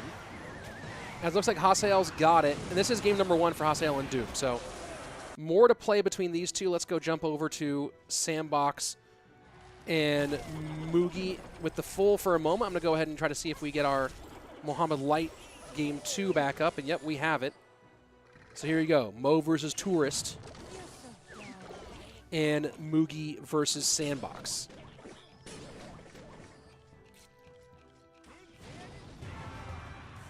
Duchess kills Cycle so easily. Duchess is the reason, yeah.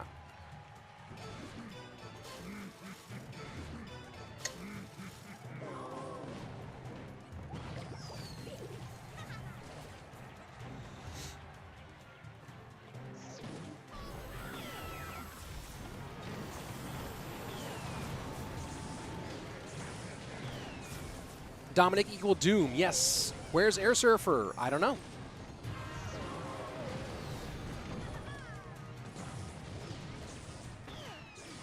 This is a fascinating situation, right? Because we're just talking about how the Dagger Duchess kills Cycle so easily. And did Mugi and his coach, I don't know if Mugi's self-picking today or if he's working with his coach, but did they make a pick here based on the idea that Sandbox maybe is running Cannoneer a bit more than other players? Rich, at the moment, which deck is your favorite to play? I don't really have one that I'm playing dedicated right now. But I might have to pick something. Is this the meta where I finally go beat down after so long?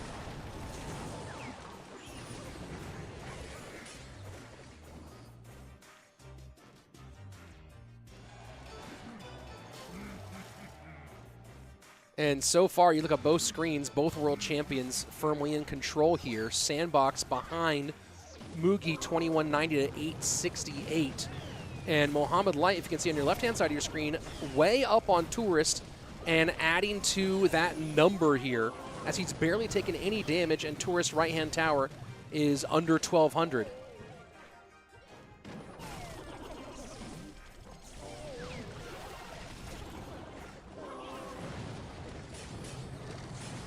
The answer to this question, can players pick other tower troops in League? Yes, they can, as you can see here on screen. Where is Siak? I'm going to guess somewhere in Turkey. I'm going to guess where he is. But I don't know, he does not have a private jet tracker like Taylor Swift. Final 47 seconds. This looks pretty sewn up here for Mugi.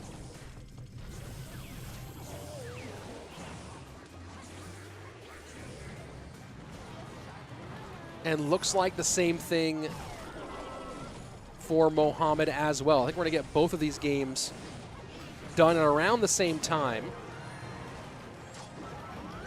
Let me see if I can quickly find us another game to jump into. Here we go. Morten Coco.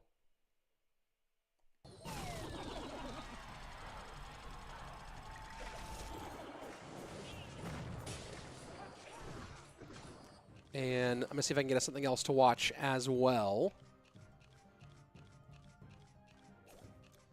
What's the record for Mohamed Light versus DC Tourist? I believe that Mo just secured that matchup. I think that was a 2-0, wasn't it?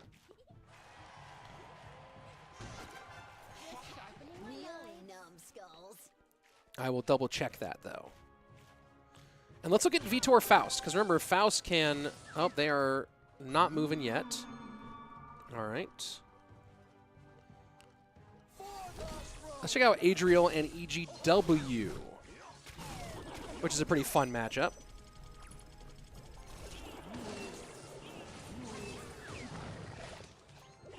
Once we get more tower troops in the game, do you think they'll be subject to the same rules as cards and duels format? Possibly. Possibly. Let's see. So Mohamed Light did just 2-0 Tourist, which is huge for him. Morten, in this matchup, he is down 0-1 against Coco. So Morten needs a win here. Not Shogun. When I first see it, I just didn't really think it's very good. Fair. Folks, I see we almost have 2,000 viewers right now.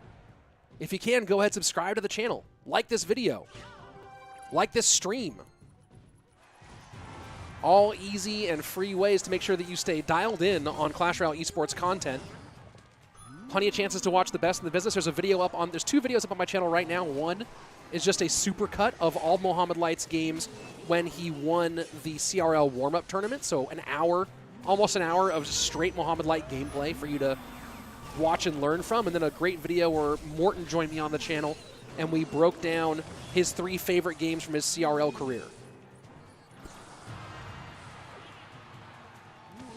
Getting to hear sort of inside his mind as he was thinking about different things. Excuse me, don't you know who I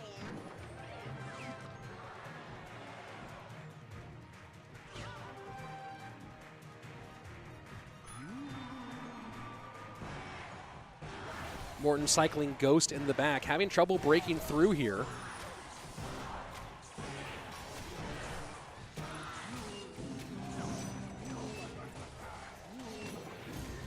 And Dagger Duchess is just wrecking these Royal Giants right now. The Dagger Duchess +2 plus the Tesla combination. And see this, even an Evo, raged up Evo RG is even having trouble getting the tower here.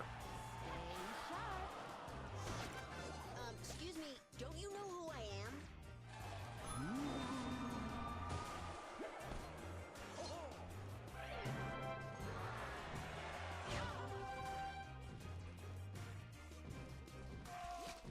Chances are the Dagger Duchess will be nerfed crazy good right now. Probably. I'd expect one. CRL logo inspired by your face? Maybe.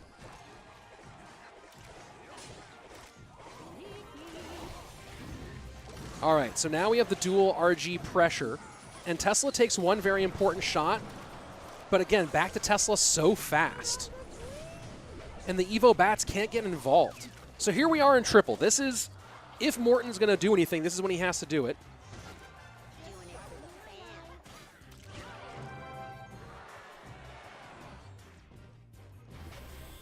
fam. And it is looking like top screen here. Very tight game between Adriel and EGW. On your right-hand side.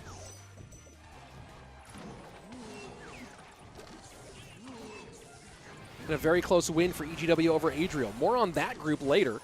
Let's focus on these final 30 seconds here. Can Morten find a breakthrough? I don't think he can at this stage. I think Coco might have this locked up. And yeah, I think Morten thinks so too. He stops playing. And that's going to be Coco taking a huge win. Huge win over Morten. And that might have just sunk Morten's chances of advancing to the monthly final. We'll take a look at the standings a little bit later. Let's first go ahead and jump into Vitor Faust.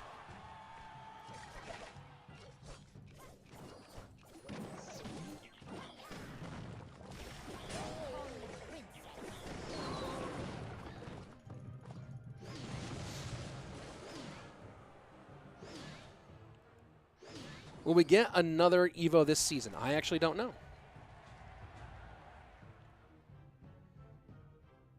He raged up King Tower. Let's go take a look. Do I have any other active matches to jump into here? Keeping an eye on that one.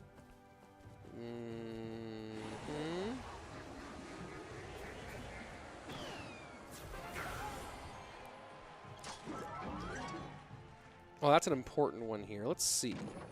Is that one still going? All right. We're going to check in on... We're going to keep the left-hand side. We're going to get Akaza and Ta up.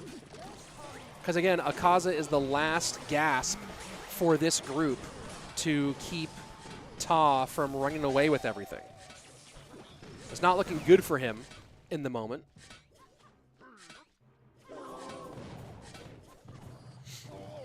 Akaza did win game... Okay, so they are in game 3, Akaza and Ta here. So if Akaza can't get the win right here, then that's going to be Ta. I think maybe that... I don't know if that'll clinch in the group yet, but it'll make it nearly impossible. And that damage there may have just done it.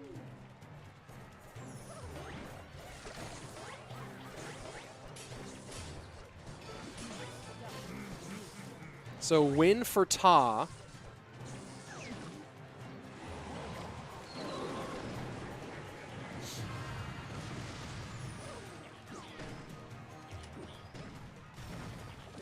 People asking for Ian. He is not playing actively right this second, so I can't show a guy who's not playing.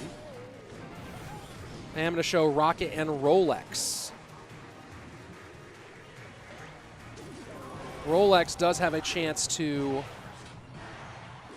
clinch the group here pretty much.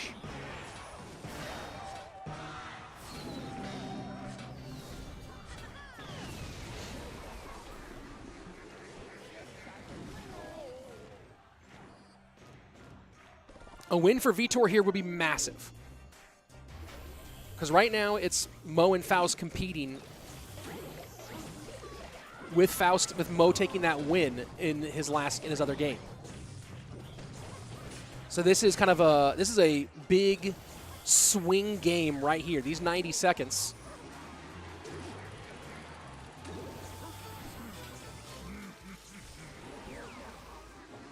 Vitor poisoning. And boom, Faust gets it. Wow. Faust gets it done, and I believe that was game 3. Yes, it was. So really a rough outing for Vitor overall this weekend. I think that puts him at 0-4. But more importantly, that's going to put Faust and Mo back at 3-1, put them in a total collision course.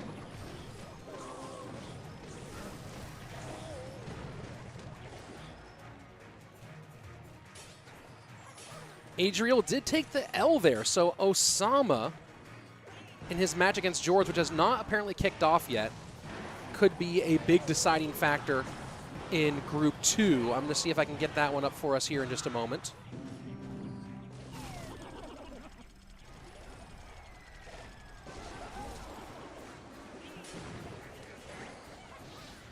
Adding Doom versus Hasiel, Group 3 action on your right-hand side.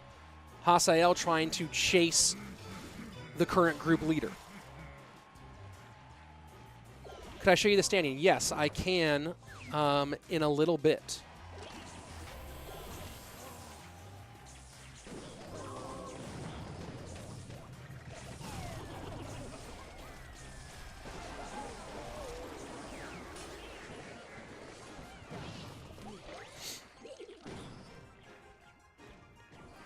Yo boy, Y boy saying, Rich, are all those matches in place for qualifying for golden ticket? Yes, the top 8, the winner of each group from today, we have 8 groups. Each group's winner will advance to next weekend, our monthly final, where there will be the prize pool, points, and of course, the golden ticket, the first golden ticket for Clash Royale League World Finals, all on the line.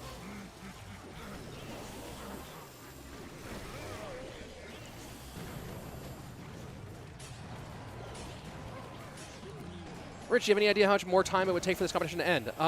My guess is we have about another hour here, is my guess. Maybe 45 minutes. And Hasiel is just taking it from Doom. There you go.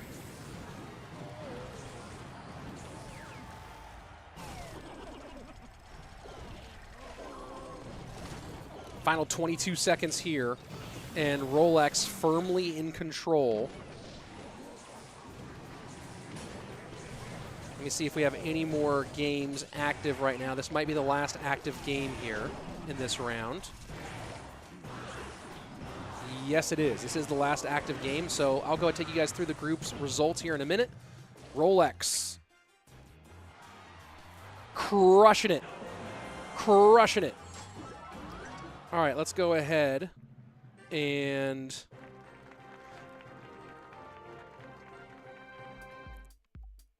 let's go ahead and take a look at the standings as they are after 4 rounds. 2 more rounds remaining, folks.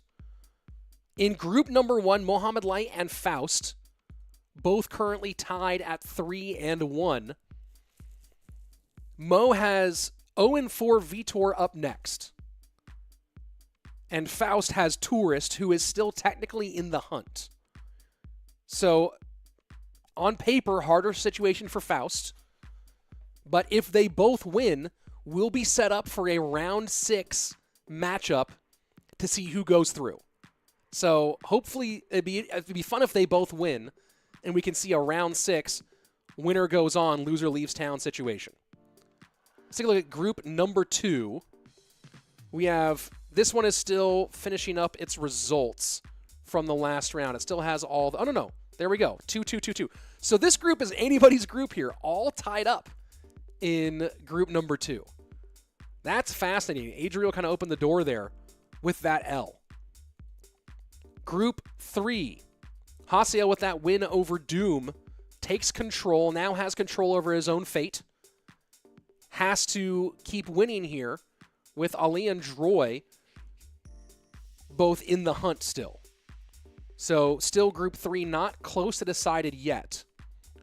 Group number 4, Ta 4-0, Ian on his heels. Ian has 0-4, Akaza next, and Ta has Ardentoas. So we might look at this. This might be a round 6 matchup. We'll keep an eye on what Ian and Ta are doing. But Ian is going to need to win here and hope that Ta takes an L. Ian does need to win out. I think he has Ta in round 6, doesn't he? Yes, Ian has Ta in round 6. So that could be fascinating. Here in group 5, Mugi in the lead, 3-1. He'll have Pompeyo next, who is also technically still on the hunt. So that will be a big one for both of those players. Rolex, 4-0, and he would have to lose 2 in a row, and someone else would have to win 2 in a row for him to lose it. So Rolex is as close to secured in this group as you possibly can be at this stage. Group number 7. And this is fascinating here. Coco and Rin both at 3-1. Morten has 0-4 Fram. So Morten is in a funky spot here. He has lost twice. He has to beat Fram and then hope that he can get some luck here. Round 6, he'll be playing against Rin. So he kind of has to hope that Rin beats Coco, and then he has a shot at Rin in round 6. That's pretty much his goal. And then Ban, completely in control here in Group 8. A win against Inthrill in round 5 would mean GG, well played, moving on. So that's sort of the stakes. That's sort of the situation as we have it right now. I don't think any of the games for round 5 have started yet. But this is fun. When's the next YouTube video? Hopefully soon. Let's take a look at group. Let's see. Adriel's going to be playing against Osama. We'll check in there. Hasiel. Oh, Hasiel's 4-1? Why is he 4-1? Is Doom... That's weird. Why is Hasiel 4-1 after only 4 rounds? That's very strange. That seems like a glitch. Could be wrong. 4-0. Let's see. We're not going to check in. So we're checking with Group 4 with the Ian Ta round. Depending on how round 5 goes, we'll check in with Group 4 in our round 6. Sandbox. Pompeyo versus Mugi is an interesting matchup. Pompeyo Mugi might be one of the ones. And you know what? We're going to go ahead. Let me jump out here for a second. I think Pompeyo Mugi is going to be one of the matches that we end up watching here. Let me go ahead and see if I can get that one up and running. There we go. There's Pompeyo versus Mugi.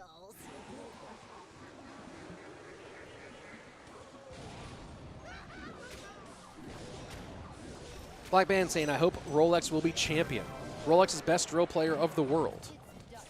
Some Rolex fans today.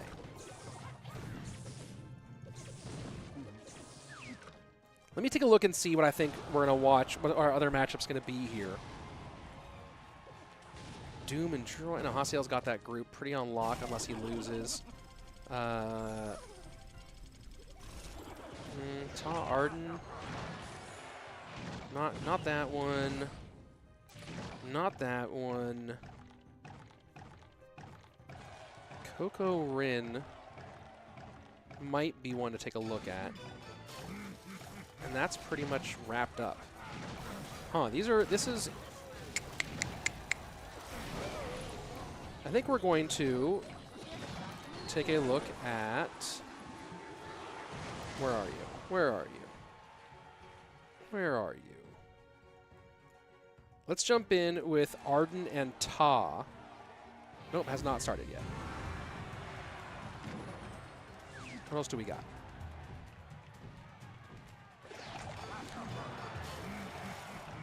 I'll show a minute of Ian here.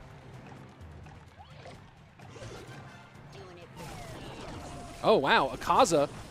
Akaza with a huge... Akaza running P.E.K.K.A. bridge spam. And it has started off by wrecking Ian's left-hand tower. What is happening? What is happening?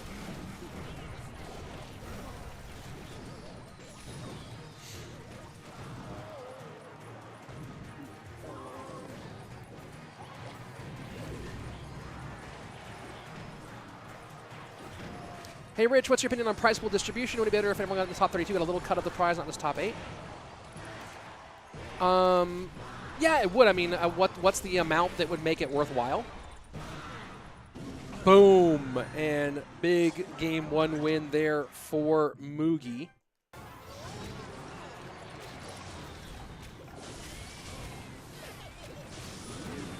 Ian too predictable with Golem. I mean, that P.E.K.K.A. bridge spam is hilarious. I guess with the new Battle Ram Evo, that does maybe change the math a little bit there.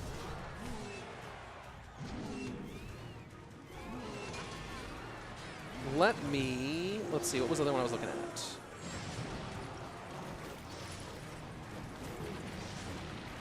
Where are you?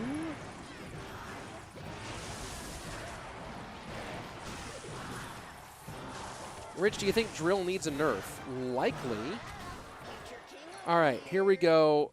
Really important matchup in the same group as Morten. Let's go take a look at Rin and Coco.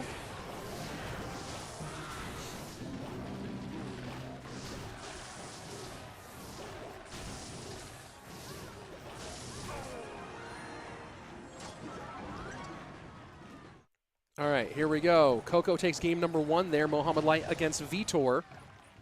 Vitor running GY against Mohamed Light's Golem. P.E.K.K.A. bridge fans, like, is it meta just now? It's pretty meta. We see, oh, like, is this chat thing working? I feel like I hit the button. There we go. P.E.K.K.A. bridge fam is pretty meta. I mean, it's historically meta. Is it super meta now that there's the Battle Ram Evo?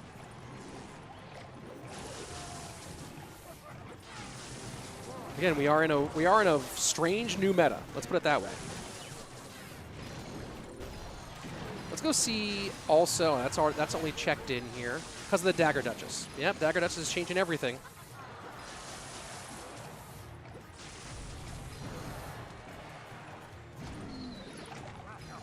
We're gonna go take a look at Osama and Adriel, who are both 2-2. Winner will be at minimum tied for the lead, if not in the lead for Group 2. And so far, so good for Mohamed Light. Game number 1 goes his way.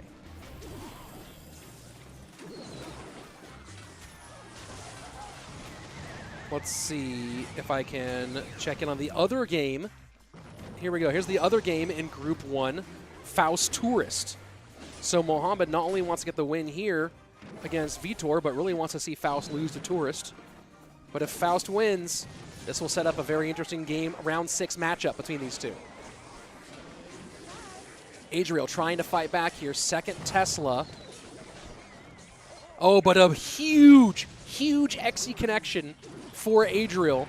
And that might be enough to get the win. Minor plus NATO plus Evo Zap.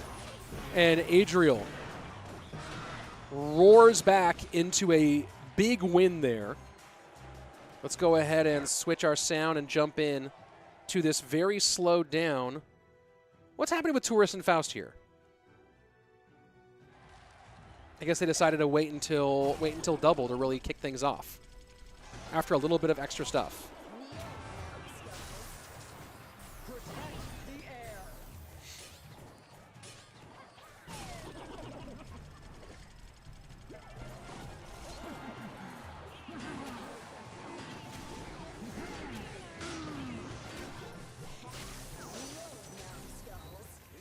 And just try to find us another matchup here.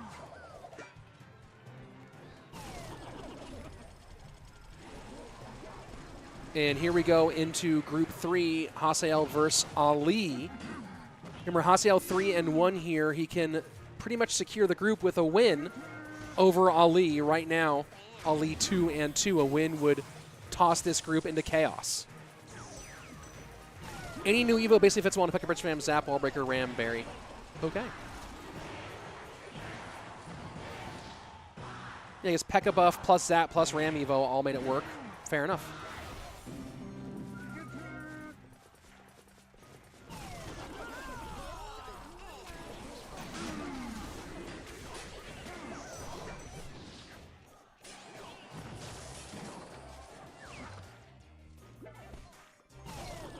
Tourist putting some hurt on Faust right now. And Dark Prince just so brutal. You're running Drill, and you run into a Dark Prince matchup. And you see Tourist able to just barely hold off that. Although Tourist is being forced to spend a lot defensively, and you see Faust starting to chip away at him. Suddenly, we are 90 HP separated. And rhythm in Faust's favor here.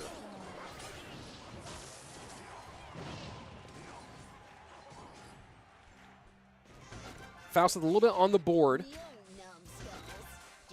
And you see starting to pressure the opposite lane. Just wants to force expenditure that direction. I don't know if I love that move overall.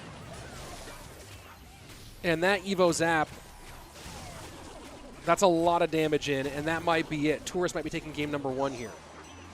Tourist looking to do Mohamed Light some favors, it seems, with a big win over Faust. And xAlee making things interesting in this group with a win over Hasiel.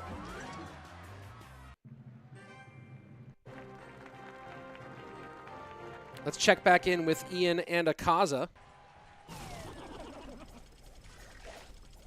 Is Ian going to be able to get things back in game number 2?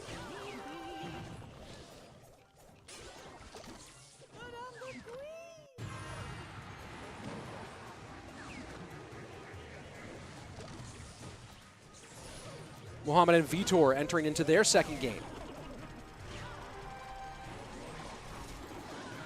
Game number 1 had Mohamed winning, running Golem Pump. Vitor with GY Giant Skeleton. And both going a little bit more fast cycle here, but you see both in the Dagger Duchess meta running big tanks.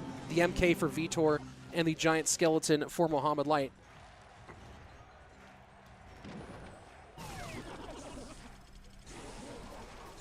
Rich, the LP opposite lane is for 3-card cycle, not other lane pressure. Yes, I know it's for 3-card cycle, but why not put it into the lane you're trying to win?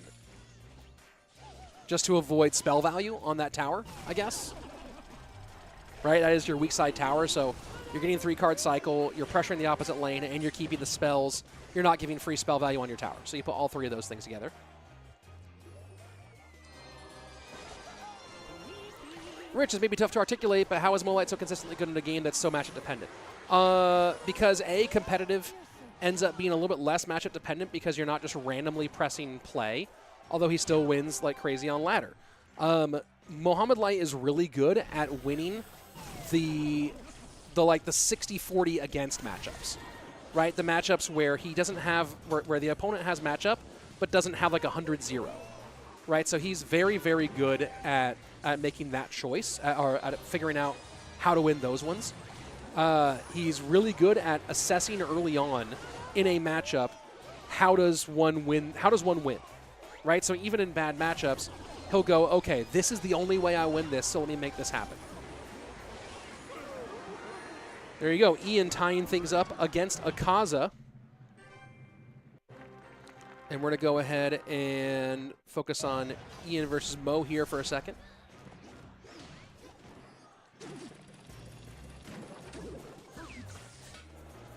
And on your left side of the screen, Adriel, Osama. Remember, this is a big one with implications for group number 2.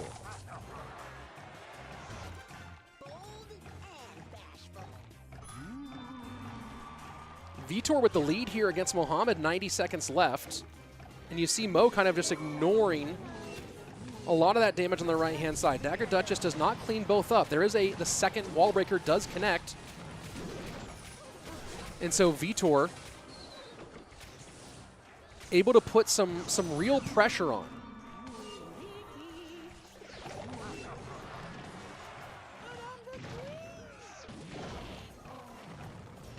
Let me just double check something here. Where is the points breakdown? So keep in mind, folks, that even though Vitor cannot qualify for the monthly final, winning here is still important to him because every win in the double round robin gives you points towards that leaderboard. So Vitor does not want to leave empty-handed, wants to leave with as many points as possible, and that is, wow. What an insane amount of damage on the right-hand side, left-hand side as well. Mohamed Light connecting with the Evo Skellies and the Giant Skeleton on the left-hand lane, and suddenly what looked like it was Vitor's game is in doubt. Osama with the win over Adriel there. More on that group in a minute. And there you go. Vitor able to put enough pressure on to get it back and get the win. Huge, huge for him. Let's go ahead and bring up the other big matchup in this one, Faust and Tourist. Vitor the big win there. Did I ever spectate Rolex? Yeah, we watched a little bit of Rolex. Rolex is so far in control of his group that it's not really worth watching a ton of that group as he is just completely dominating there.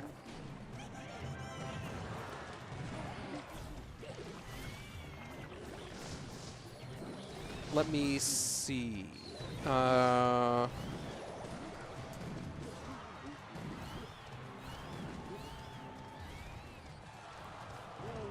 that matchup. Yeah, Rolex is 4-0, and we've seen a little bit of Rolex's matchups. Let's go take a look again at Coco and Rin battling out for Group 7 supremacy, and of course this has implications for other players there as well.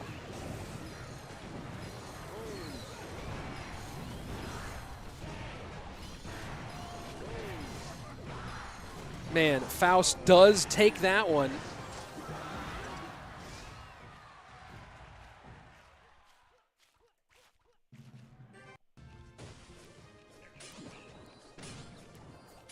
That bowler was nerve-wracking, but Faust able to get that one in the books his way. I believe that's going to be tied up 1-1 between Faust and Tourist in that one.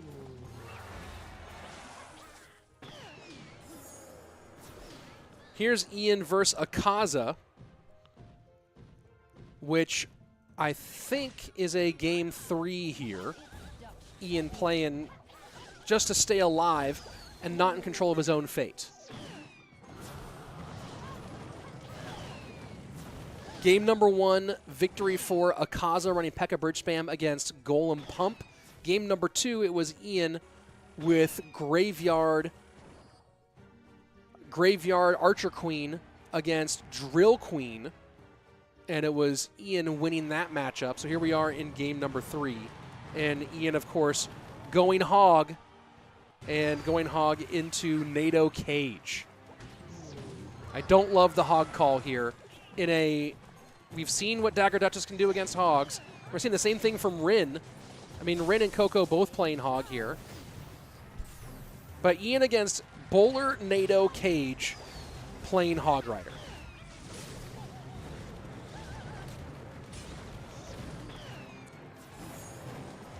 Tom Costolum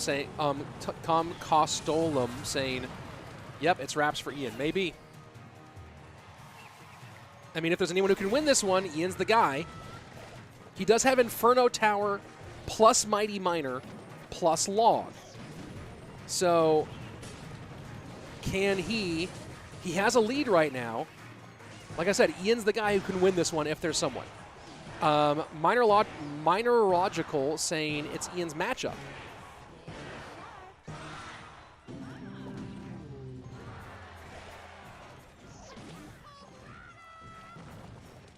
A lot of people saying it's Ian's matchup.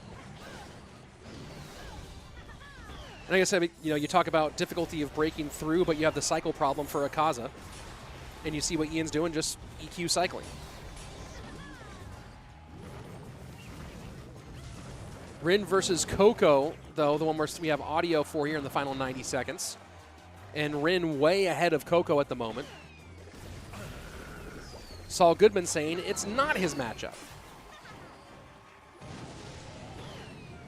So a lot of differing opinions here. So far, Ian ahead, though. Yeah, E-Giant can't break through, and Firecracker is super annoying for Akaza. Exactly. I wonder if Juicy J could win this matchup.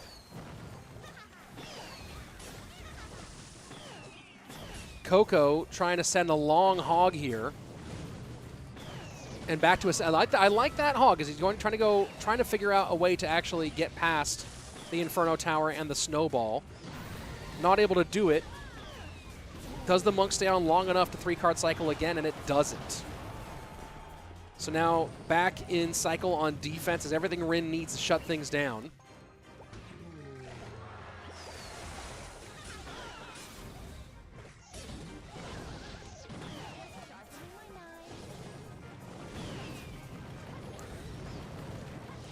.23 seconds left. Coco trying to battle back, 474 to 998.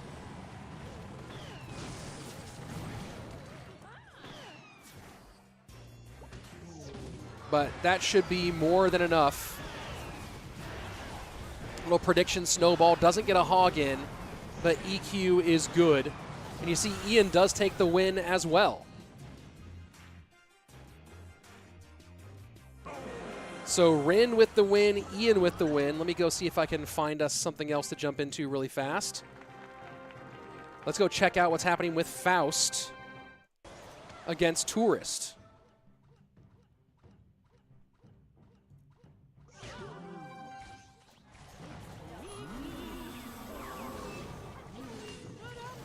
Faust going piggies against Tourist with the Recruits bridge spam.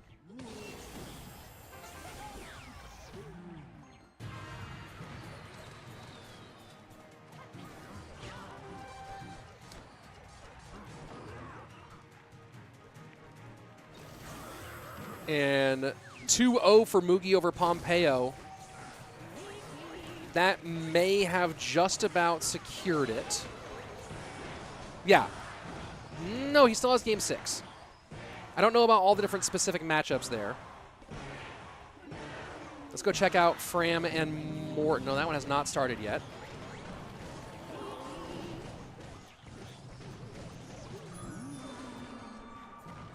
All right, here comes the other matchup in this same group, Mohamed Light and Vitor.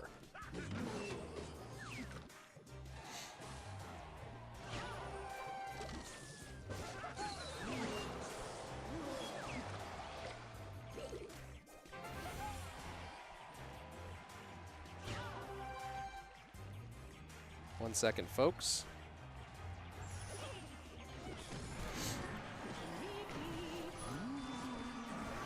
Tourists in EGW always play the most absurd decks. Very fun to watch, says Mineralogical. I feel ya. EQ's a win condition.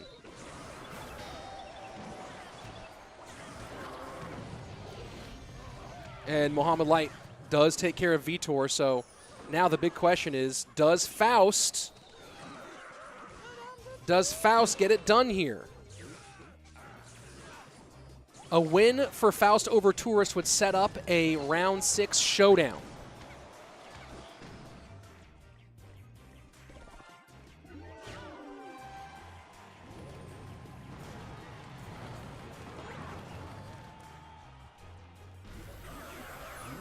So, very curious to see if he can hold on.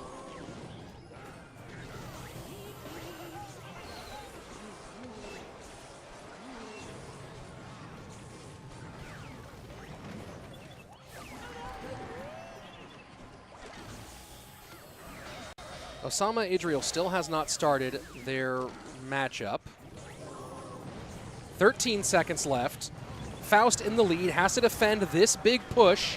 Can he stop that Ram Rider from connecting? Oh my gosh. Oh my gosh. And just like that, Tourist steals the hopes of Faust right out from under him. Oh no. Oh no. That might have just secured the group for Mohamed. Did that just secure the group for Mohamed Light? Mo is 4-1. Well, Faust is going to come in at 3-2. Okay, so I need to double check that. I don't know if that, let's see. They're even there. Mo has a slight advantage there. Mo, I think that actually just won it for Mohamed. Because even if Faust beats Mohamed Light in the final game, in the final match, they would both be 4-2, but it would be game win percentage. And Mohamed Light has gotten two 2-0 wins, and all of Faust's wins have been 2-1. When Mohamed lost, it was a 2-1 loss. And when, yeah.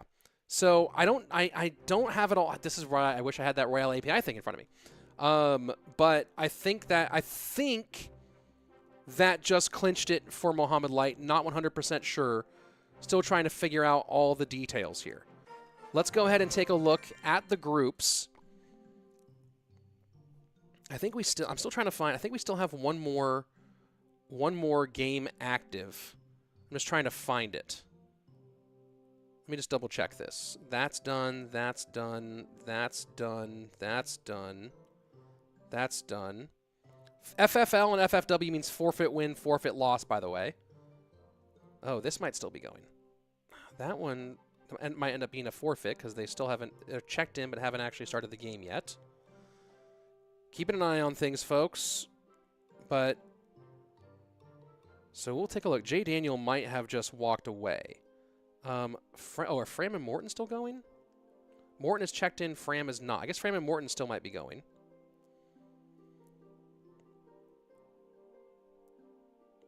Let me see. Trying to find a matchup for you, folks.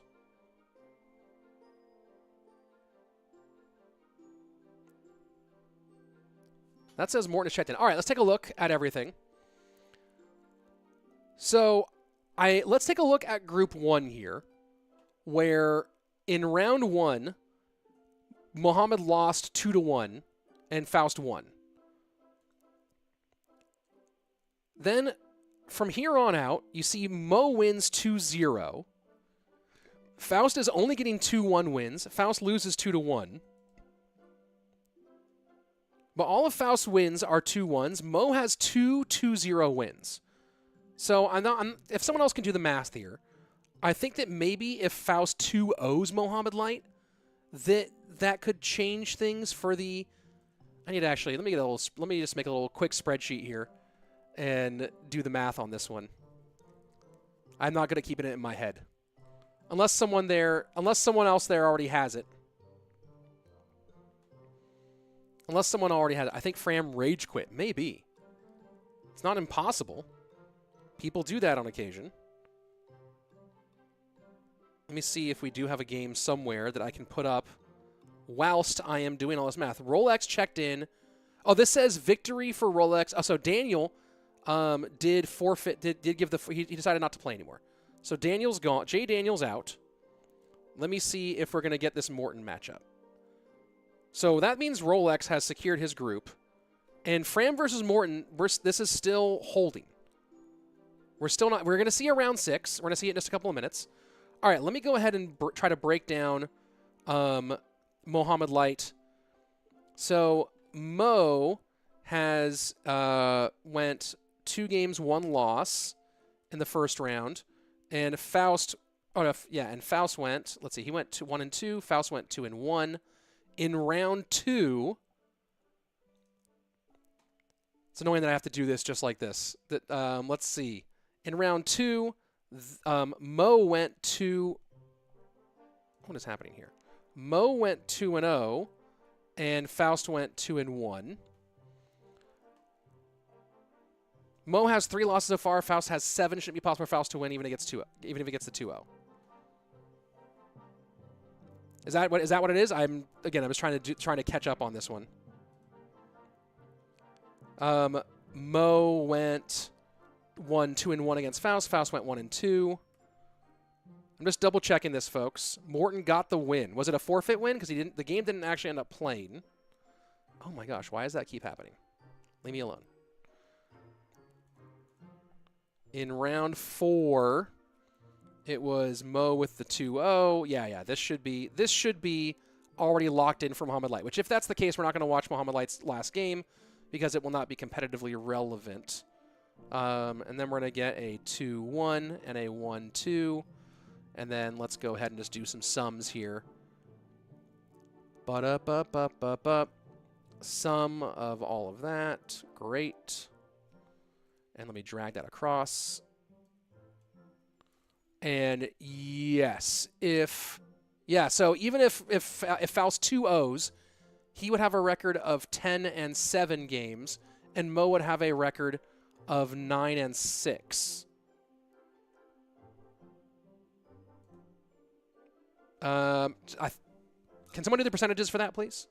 What is bro talking about? Joe Mama. I'm trying to figure out if there's any chance that Faust can actually win his round or not. That's what I'm trying to figure out. If Faust can win this group or if it's completely impossible. Let's take a look at all the different groups that are here. But I don't know if Faust actually... Wait a second, tiebreaker, you don't have to do all this math.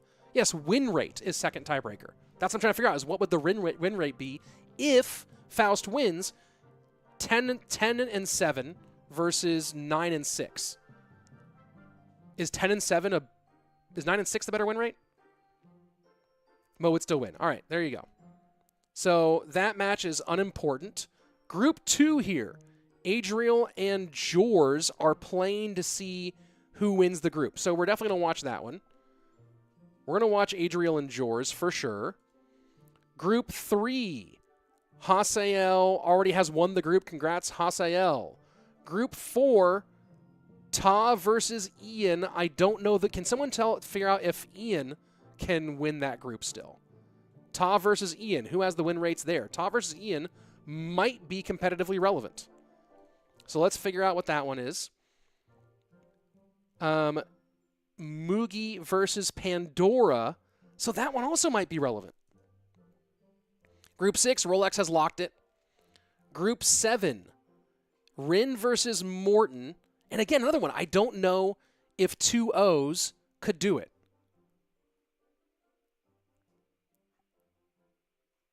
If Faust wins 2-0, he's first because Mo's win was 2-1. Is head-to-head including those games? is head-to-head just about those games. Let's go ahead and get Morten's game on.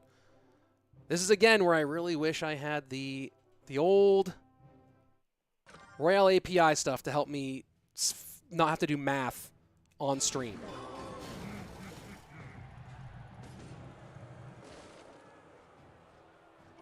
Someone's saying Ian needs to win 2-0 and he can win his group. Is that true? Can Ian 2-0?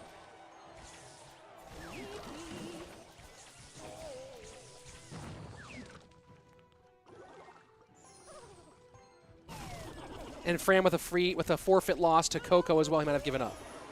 Well, that's really mediocre as a human. Just play your games out, dude. Those points might be valuable to you. You might qualify next week or next month. I just gave Coco some, just play your games out. Plan to play out all 6 of your games or don't show up. That's my opinion. Unless, you're leaving because you're like, oh, well, I was playing during a wedding and I need to go. You know what I mean?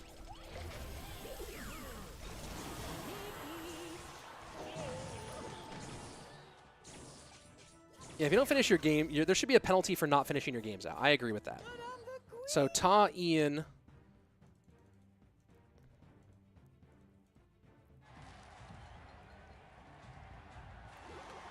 Let's see, maybe Pandora Mugi. Is that one up yet? Yes, that one is up. Here we go. What's the advantage of playing out the games? Donald, every game you win gives you points towards the leaderboard for the season. And there is a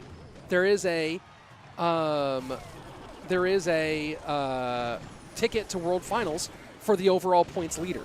So if Fram misses World Finals by 5 points, or by 10 points, you see why. Because he forfeited 2 games in a row.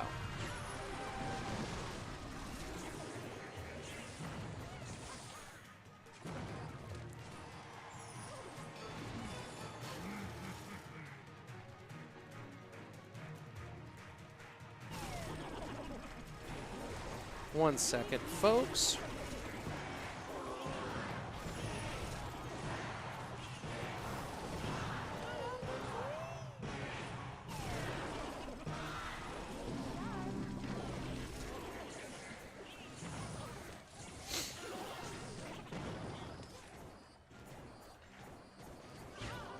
Jeff Wenson saying, I think Fram played something because he couldn't qualify anymore, so no point. There is still a point. That's the whole point that I'm saying, Jeff Wenson, is that it's a full season, not just this weekend. And those 10 points that he threw away by forfeiting are points that could be the difference between him qualifying for Worlds or not qualifying for Worlds. Remember, there are 5 players who qualify from Worlds by winning golden tickets. There is 1 player who qualifies by getting points through our community events that will be happening throughout the year. There is 1 ticket for China, but most importantly to this conversation, there is 1 ticket that is given to the person who accumulates the most points in CRL this year. And every win you get in the group stage or in the Swiss bracket stage gets you 5 points on that leaderboard.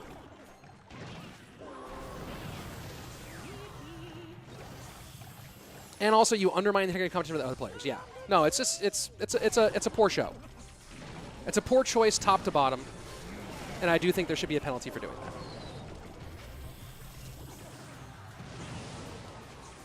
Let's go take a look at Adriel Jorz, who are playing a... Nope, they are not in their game yet. Never mind.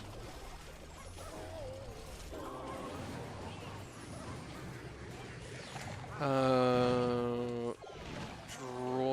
Hasiel. No, Hasiel has clinched his group, so congrats, Hasiel. Is this match up? No, Ian and Ta is not up yet.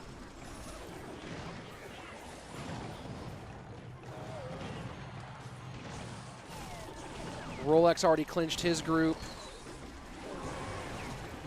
Oh boy, can you get it? You cannot. Morten takes that game. Big win for Morten there. Let me go. I think this one is this one active? Yes, here we go. I have not looked at this group much at all today. But a pretty fun group. Let's take a look at 40K Ban and Pedro, who, again, not knowing the math, maybe Pedro's still in it, maybe he's not. I have no idea. Because I don't have the math. Here's Ian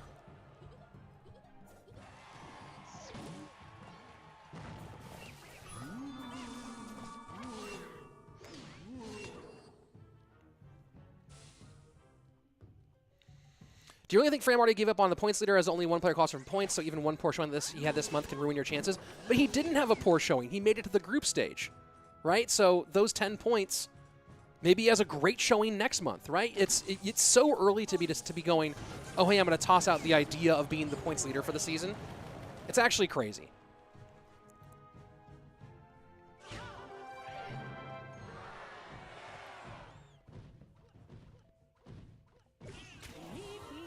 Vlada, it is not 6 from monthly finals, it's 5 from monthly finals. We only have 5 monthly finals this year. It's 5 from monthly finals, 1 from CRL points, 1 from China, and 1 from accumulating points from our community events that are happening throughout the year, like GKR, for example.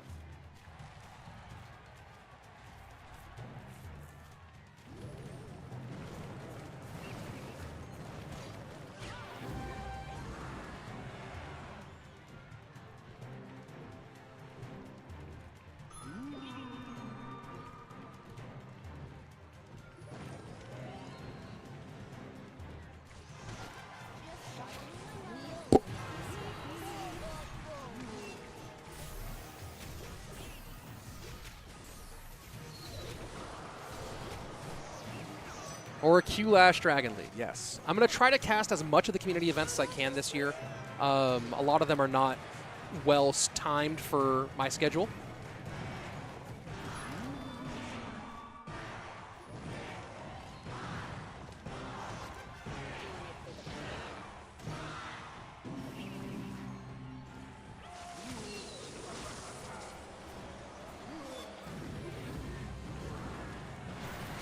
Only having one spot from points will highly increase that type of attitude, give up attitude as the season goes on. Yeah, for sure. How do Chinese players qualify? I have no idea how their qualifier is working. I'm assuming it's some big giant tournament like they had last year.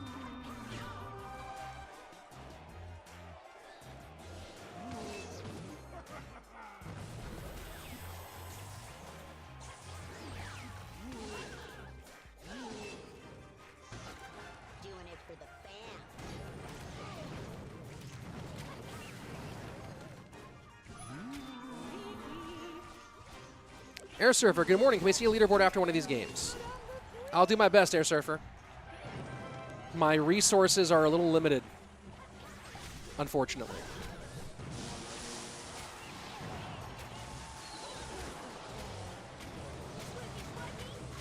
Oh, big connection for Ban. Wow, wow. Pedro was in such control. And then just that one big Evo Rage Super RG. Fishboy is pretty far away here. This hog might get one.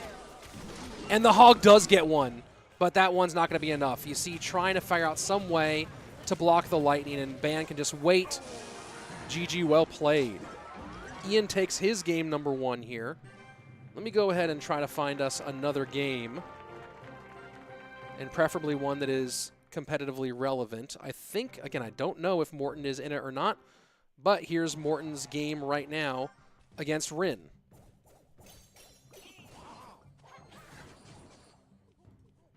It's Duchess to you.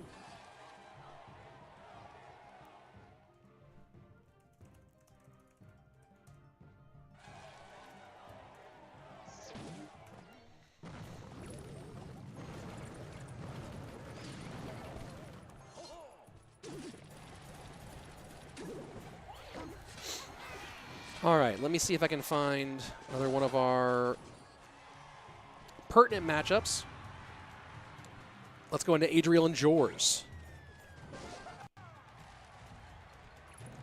I am not switching to Mo because Mo's already secured his group, I believe. So we've watched a lot of Mohamed Light today. Battled back after an unfortunate loss in the first match.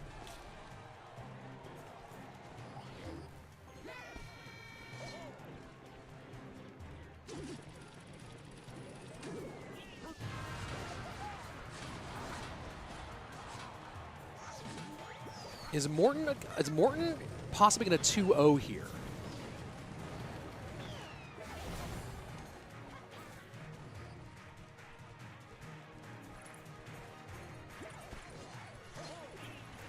Morten, yeah, wins game 1. A 2-0 might be enough for Morten to win the group.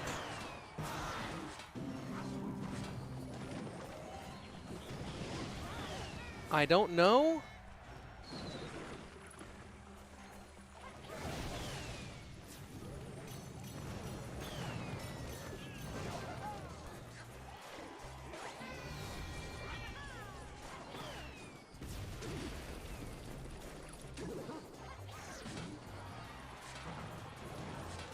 I'm trying to get as much of the best stuff as I can up here for everybody, folks.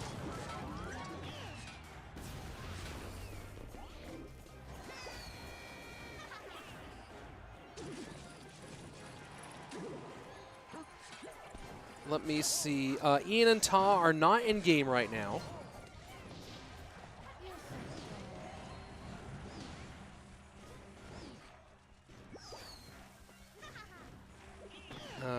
Let's see.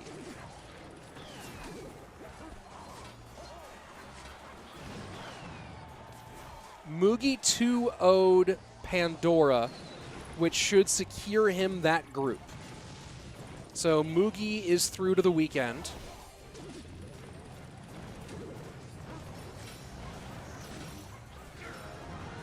And that's a big win for Morten there. Pedro and Ban are currently not in a game. So trying to find an active game right now, folks. Give me a second. Let's see. Yeah, here we go. All right, Ian and Ta. Let's go.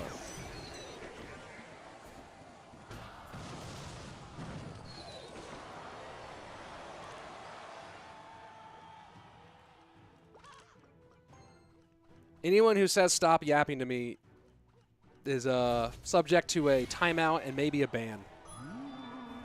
Stop your yapping.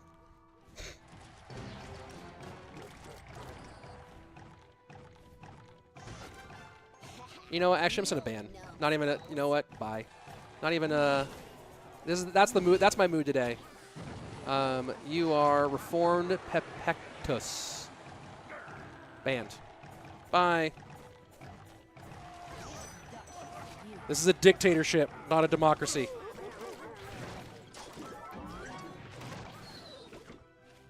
If I didn't want to watch Ian play right now, I would actually just turn. I would change to a different game just to spite you. Coming at me like that, coming at me with that kind of energy. Adriel 2-0s. I don't know if that guarantees him the group though.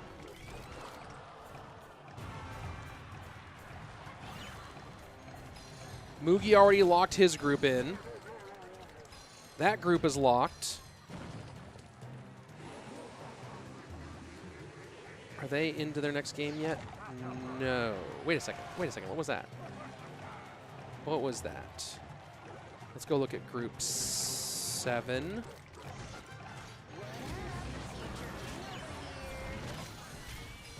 Oh, Morten 2-0'd Rin. Morten did 2-0 Rin.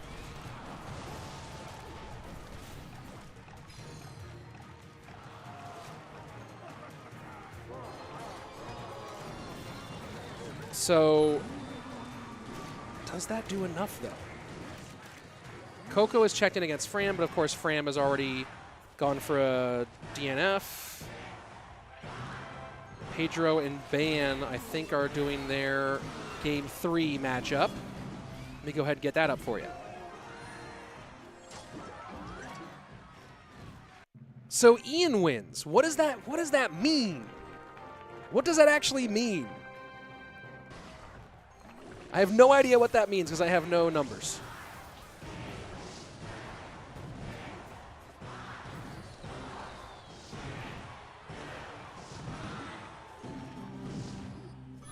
Oh, this guy, yeah. Bye. Banned.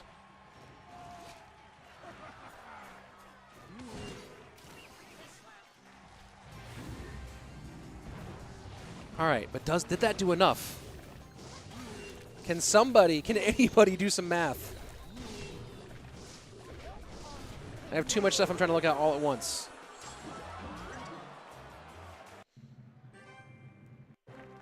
I think Adriel has clinched his group.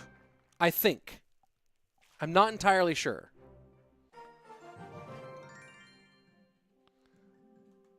Ryan saying, what's Rich getting mad about? No, just like if you come at me with toxic energy, I don't need it. I'm just gonna ban you.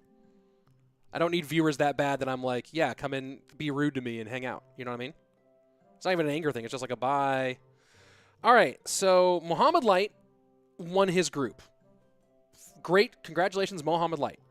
Group 2, with beating Jorz, Adriel has now secured his group. So we know Mohamed Light and Adriel. Super stacked. All right. That's already a great list. Let me actually write this down so I don't have to remember it. Mohamed Light and Adriel both have already won their groups. Let's go to group 3, which Hasiel has already won. So congratulations, Hasiel, on winning your group.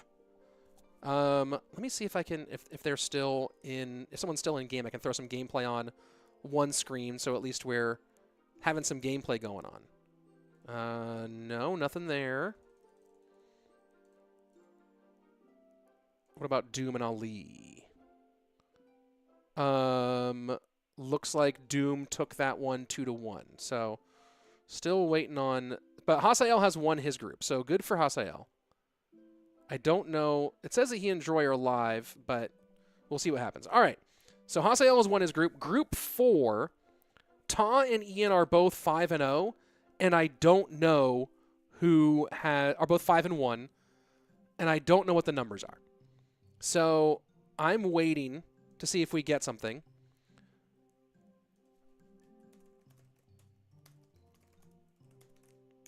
I need the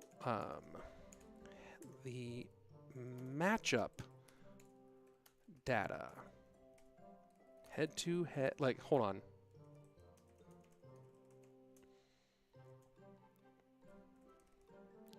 One second.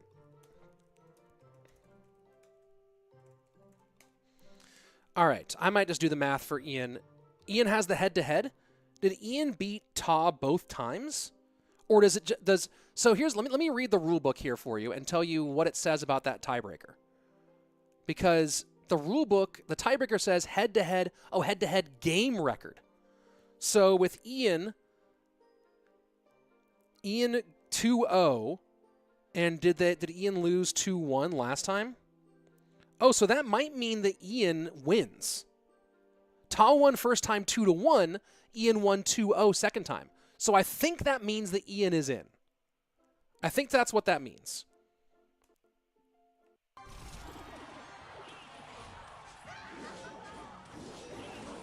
And then what does that mean for Mo Faust then? Hold on.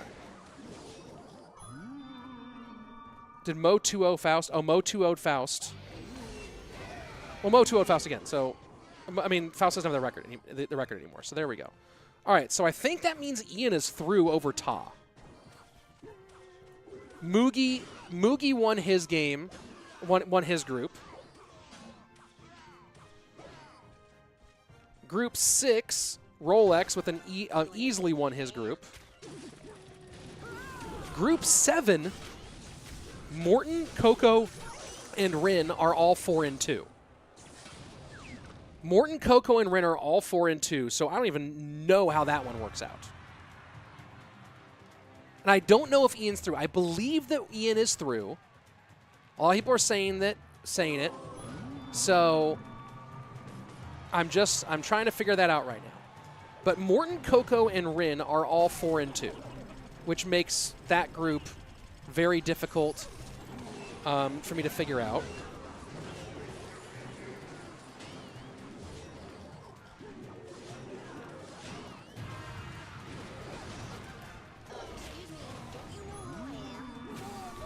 And then Group 8, Ban and Pedro. Let's see. Pedro won 2-1 this time. Ban won 2-1. So that's going to come down to win rate between Ban and Pedro. Let me try to figure out Ban and Pedro here. So Pedro went 2-0 in round 1. And Ban went 2-0 in round 1. Round 2. Let's see. 0-2 versus 2-0. Round 3. Ban won So that's 1, 2, and 2, 1. Round 4. Oh, this might be ban here. 2-0 and 2-0. Round 5. Oh, interesting. Ban goes 1 and 2, and Pedro goes 2 and 0. And then round 6.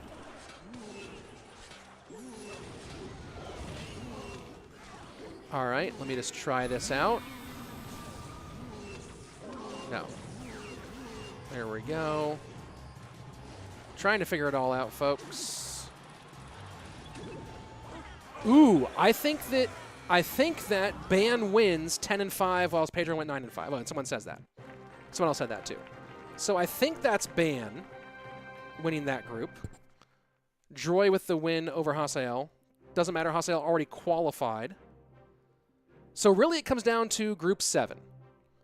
What happened between Morten, Coco, and Rin? I think Ian qualified. I'm not 100% sure. I'm trying to figure that one out. The admin, we're waiting on a bunch of answers right now.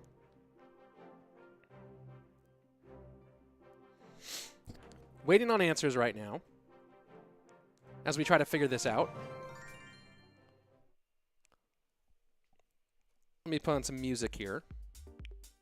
So I think Ban won in his group. So here are my unofficial, unconfirmed qualifiers for next weekend right now. Mo, Adriel, Hasiel, Ian, Mugi, Rolex, and Ban. Unofficial right now.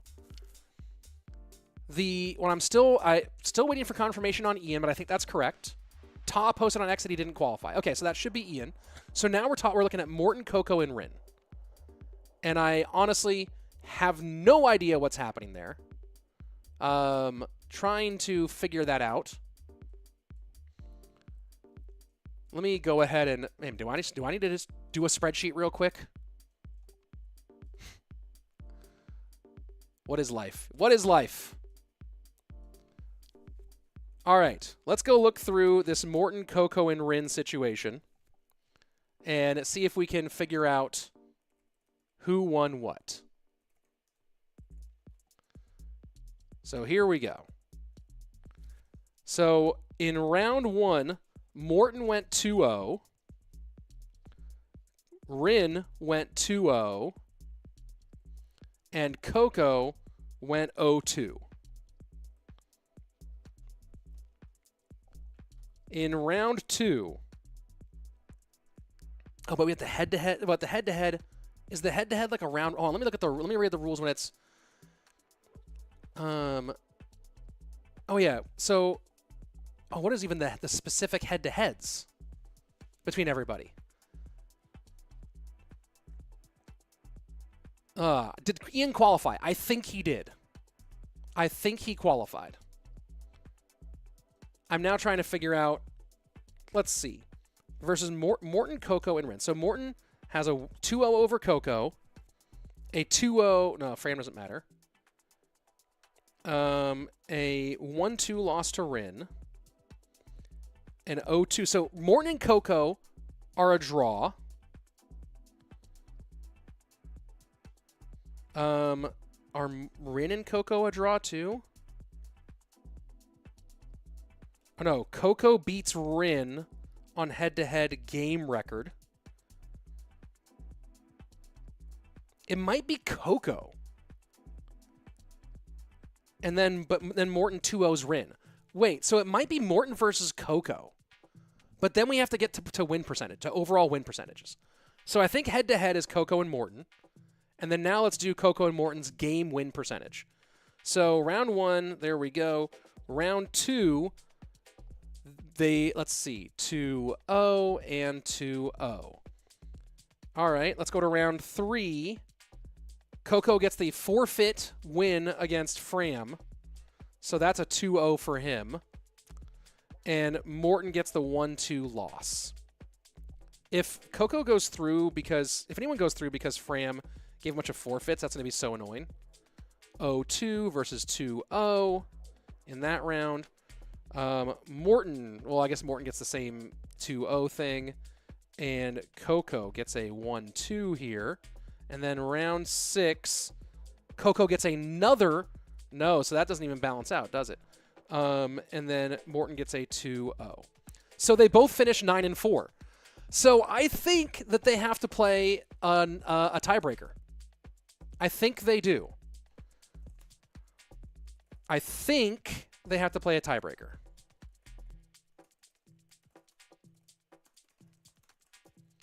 Because I think that they are tied on the head-to-head, and that they are tied in win percentage. So I think that they are playing a tiebreaker here. So there might be one more. If they can just let us know, that would be great. That would be phenomenal. I'm trying to figure out if I have any deeper information here. I used to be in the Discord for this. Is that it? Let me see if I can find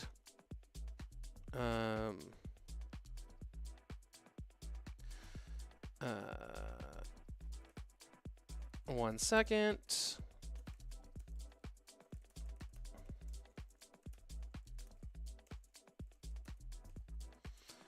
I'm asking the admins.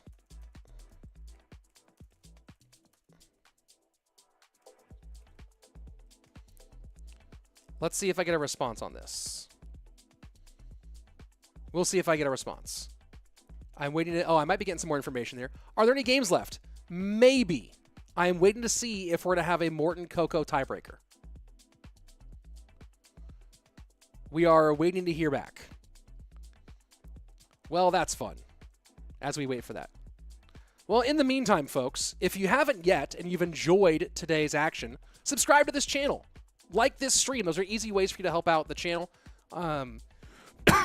If you're interested in disc golf, I have a second channel where I do content related to the Disc Golf Pro Tour, and I run a fantasy league. You can check out, if you play disc golf, you want to win free discs, you can check out this. That's my fantasy disc golf league, and there's also a YouTube channel that goes with it. You can check that out while we're waiting for all this stuff to happen. Ban one group 8. I think he did. I think ban one group. What happened to Pedro? He's also tied. Ban wins that one based on head-to-head win rate there. Did Morten qualify? I don't know. We're still waiting. Oh yeah, use code RICH in the shop. That's also helpful. If you're getting something in the shop, use code RICH. That's an easy way to support me. Oh, let me reach out to somebody else. Okay. Trying to find all the information. This all needs to be at my fingertips. Let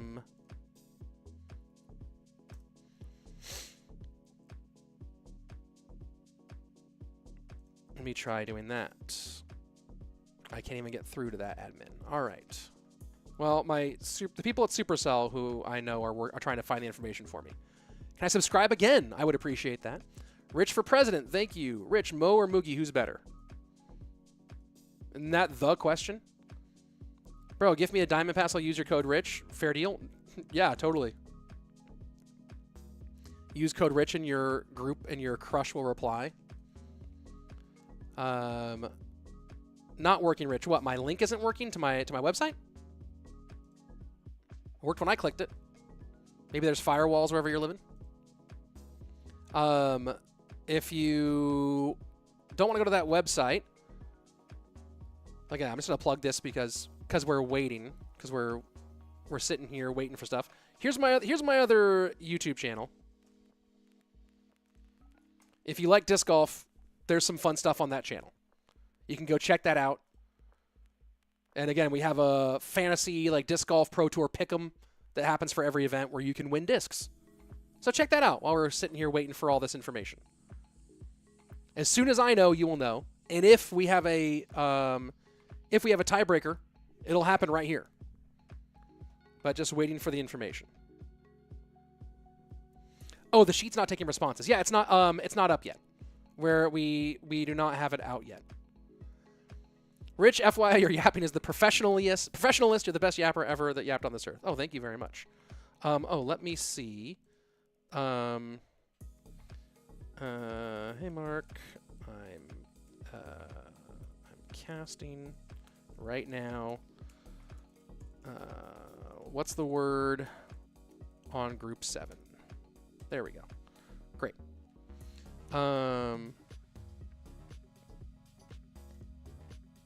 Great. Hopefully I get information back on that pretty quickly. Rich, take my account, use code Rich and buy that account on a patent. No. Will not do that. Where did I message you to claim my pass then? Message me at... Oh, what did I just do? Did I just accidentally delete this message? Hold on. Did I delete that? I don't know. I did not mean to delete that message. That was weird. I did not mean to delete that. But also, you're saying the eclipse is the end of the world, so that's fun. Strange. When is finals? How does it work? The monthly final will be next weekend. We have 7 of the 8 players are confirmed for next weekend. Or unofficially confirmed. So unofficially, I didn't mean to delete your message, Brown Max. I'm trying to click too many things. Unofficially, it's Mo, Adriel, Hasiel, Ian, Mugi, Rolex, and Ban. And we're waiting to figure out who the last person's going to be. Unofficially, that's the 7 out of 8, and we're waiting for the last one. As soon as I get the information, I will share it here. Hey, barbecue ready to go. Hey, the Vlop. Awesome. Gabe, I used to love playing disc golf on the PS3 Move, by the way. Hey, Gabe, play it for real. Get outside. It's so fun. It's an inexpensive way to go out and compete and have a good time. Slayton Jr. just won his first juniors tournament. He won the 6 and under division at the junior championship here in the Austin area. So that was pretty cool. Big stuff. Let's see. Bro, imagine repeating the card. Just made Mo 5-1, not 6-0. Oh, yeah. Well, he might, and who knows if he would have won if he hadn't repeated. But, yeah. I would love disc golf, but Poison Ivy is my nemesis, so I don't mess with it at all. Well, play where there's not Poison Ivy. Did Samuel not qualify? He did not make it to this. I thought he was in one of the groups. I don't know why. I thought he was in one of the groups. Why didn't my message show up there? Because I'm the one who's in charge of when messages show up. How many top 1 finishes does Ian have? Well, someone in here says 2. I thought he had more than that, but maybe he just said... I guess maybe he says 2. In Ohio, every course has Poison Ivy. Wear pants! Boom. Congrats, Slayton Jr. Thank you very much. All right. Do we have the information yet? Morten and Coco will play a tiebreaker. All right. So, let me keep it open until Morten happens. And we'll be doing a Morten-Coco tiebreaker. Is SB still the GOAT? SB's always the GOAT. Who's doing the best in the tournament? Well, right now we have 7 out of our 8. Let's see. Duel or 1 game? I believe it's a full duel. And not just a 1 game. Yeah, I think it's a full-on duel. Yeah, we had this last time. So this happened in the first month of CRL 2023 between Mohamed and let's see. Thank you. BO3. This happened between Mohamed and Lucas back in the first month of 2023. They ended up they were in the same group, ended up playing a tiebreaker matchup, and Mohamed won that one. So we'll see. Morten versus Coco, and that game's going to start in about 3 or 4 minutes, it looks like. So I'll just keep, as soon as we see that eyeball appear there for Morten, who's at the top of my screen, we will go ahead and watch that. Can you read the players qualified, Rich? Yes, I can. This is unofficial, so wait until there's an official announcement, but from my understanding, Mohamed Light, Adriel, Hasiel, Ian, Mugi, Rolex, and 40K Ban are the 7 who've qualified so far, and then either Coco or Morten based on this tiebreaker. That's what we're currently waiting to figure out. Okay. I would have liked this to end on time, because Slayton Jr. has a soccer game that starts in 15 minutes that I'm going to be a little bit late for.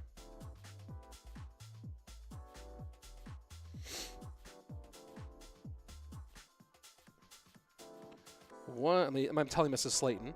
One group going to a tiebreaker match.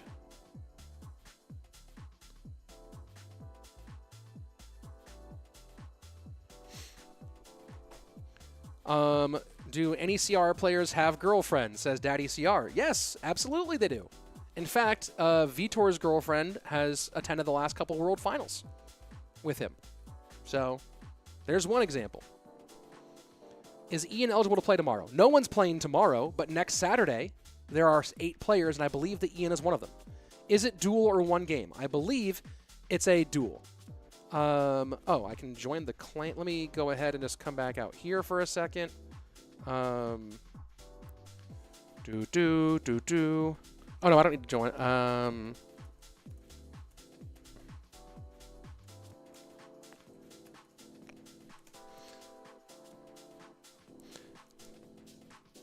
All right. So this will be starting any moment now, in a couple of minutes.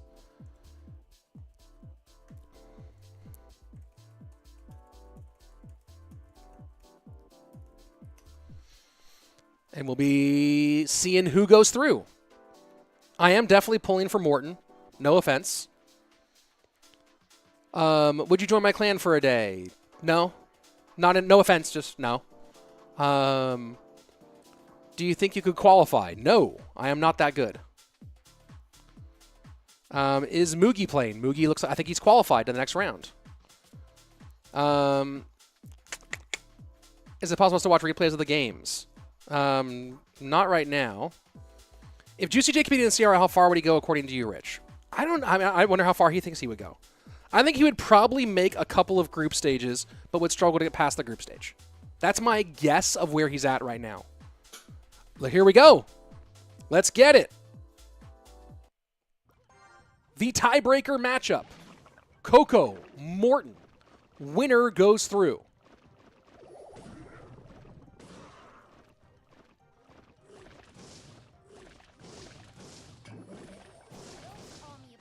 And looking like Golem here for Coco. Morten going Mortar. Mortar Bowler here. And Bowler against Barbs will be real nice. And that Mortar is going to get one more shot here. Nice early Mortar connection. What does Morten do about these pumps, though? What's Morten's pump plan? Because right now he's letting that pump go. One more Bowler connection is nice.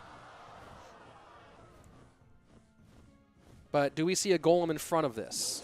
And there we go. Morten gets good lightning value. Pile of rocks opposite lane. Dagger Duchess will handle that Phoenix. First minute away. Good damage for Morten. Out to a pretty large lead. Mortar should be back in cycle here. Does he go for a pull? He doesn't. Just decides to DPS the Golem with the Dagger Duchess and his archers and use the Electro Giant to tank at the bridge. That's a lot coming down the pipe, though. I don't know what he has for this. He's really low on Elixir. And Coco, who's known as a Golem player, runs right through that with Golem. Morten now has to go left.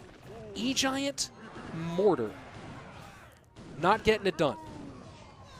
This is a dual mode matchup, folks. So for those of you who are curious, they are playing a best of 3. Why wouldn't he just defend with Mortar? Maybe he thought that Mortar wouldn't be able to hold it.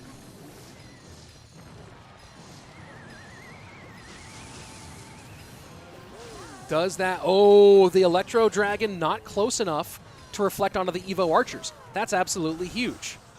But this Electro Giant, will get to tower. And now Evo Mortar down. And can the Bowler get on tower? And it will, as the Mortar takes out the Bomber, and now Morten back in it. Using the Phoenix as a distraction. and able to get down everything in that big mix-up. The E-Giants doing some tanking and damage work is crazy. This is a phenomenal turn of events for Morten. And now he's going to keep on pounding this side. Decides to go with the lightning on the pump. Coco going to golem into the lane. This is game number 1, folks, of this matchup.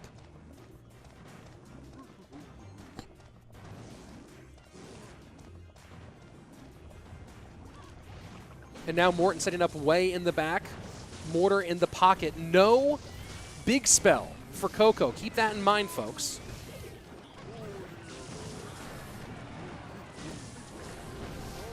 Bowler's massive in here. And as soon as that lightning comes out, pump goes down. Smart play here for Coco.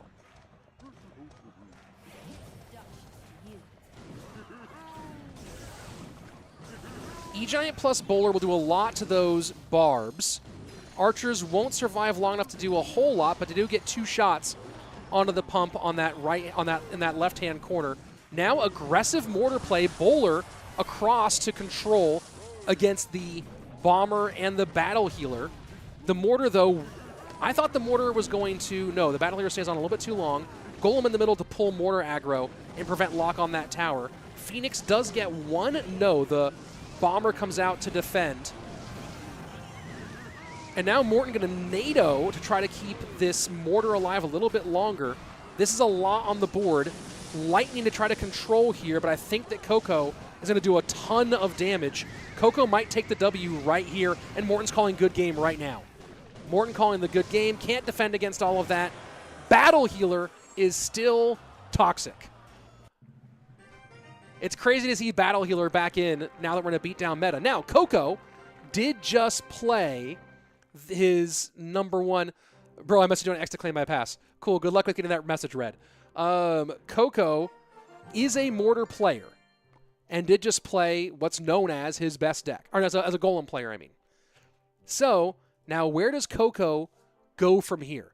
Let's look at Coco's kind of deck picks for the day so far.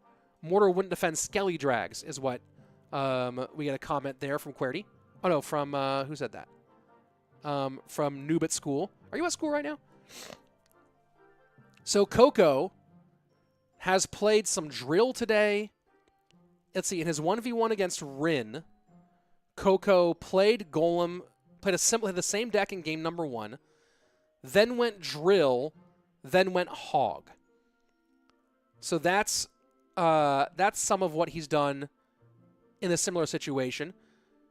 Against Morten, the previous time around, he took the 2-0 playing Lavaloon and then playing Drill. So a lot of Drill. This RG deck is probably out for Coco as he has played the Bomber already. I'm thinking Drill is very likely here for Coco. The first time that Coco and Morten played, Coco went Hog, Xe, Giant Skeleton, and then Goblin Giant Bowler Rage, and got murked.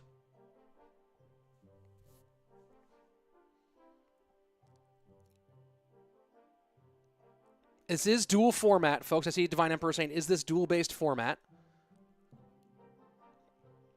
So my guess here is that Coco goes Drill. Now, if he's trying to be less predictable, maybe he saves Drill for game number 3, since he knows he has the one-game lead. Hog is open to him. He could play a different RG variant. He did just play Skelly Drag, so that does undermine Lavaloon a little bit.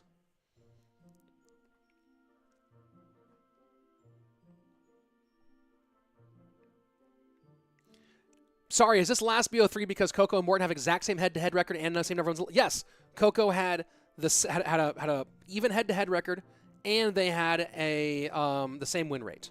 So there you go.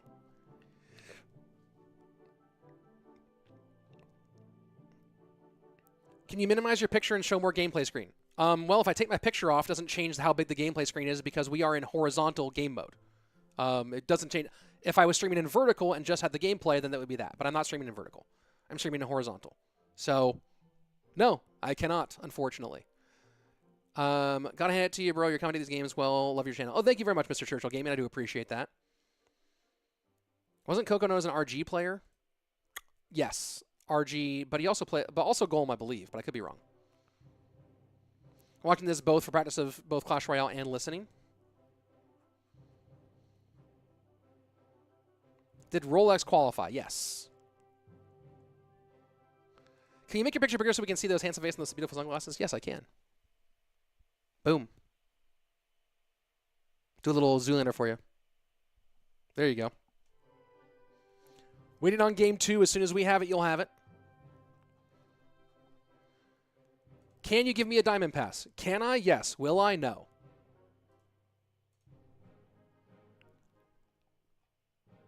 So hopefully they get game number 2 going soon.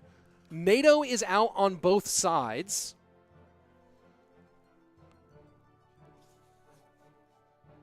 That does make... Miner has not been very popular today. And Hog is interesting. Legend saying Rich, Coco's a log bait player? Really? I don't think I've ever actually seen Coco play log bait. I've really only seen him... I've seen him mostly play like heavier decks in competitive.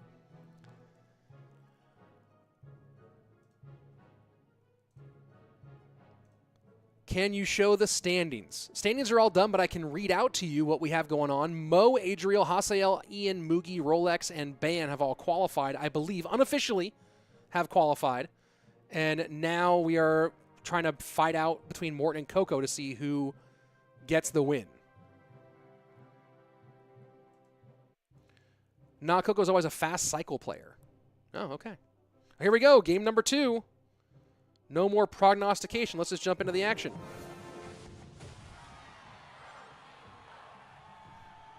Yapping. There will be some yapping, but the pure yapping is done. Stay sharp. All right. Dagger Duchess continues to reign supreme. Morten going Evo Bats to open. Maybe Drill with the snowball.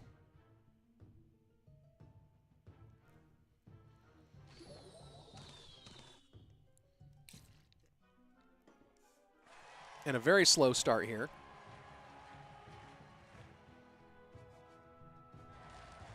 Did Morten just play...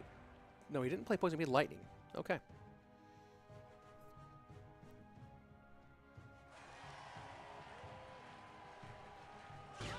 So very slow indeed. Archer Queen out for Morten, and Coco really hanging out.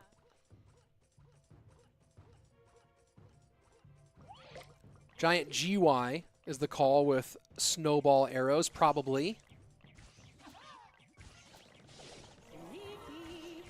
Someone saying I think Coco has lava.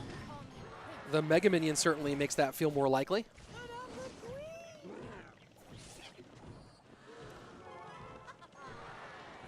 And the Inferno Dragon as well.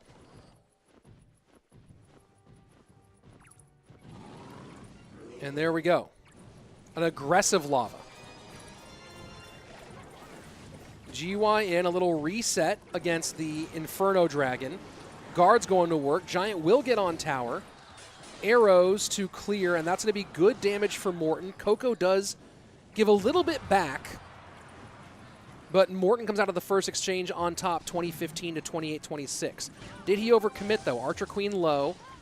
Does his snowball get back in cycle? Does he need it? He might not actually need it here, as Dagger Duchess plus Queen in the ability gets the balloon down. Both players set up their big tanks. 35 seconds left. Coco again does have the 1-game lead. Morten has to win 2 in a row.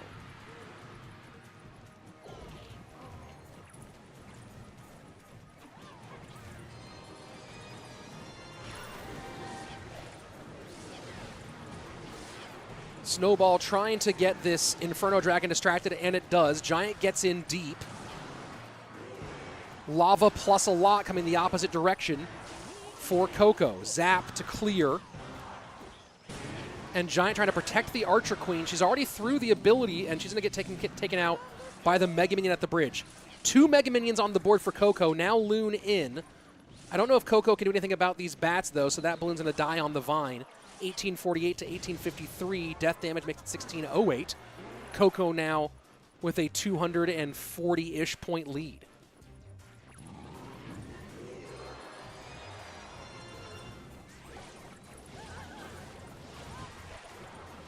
Snowball just not getting the redirects quite as Morten wants them. You see that Giant going to get burned down.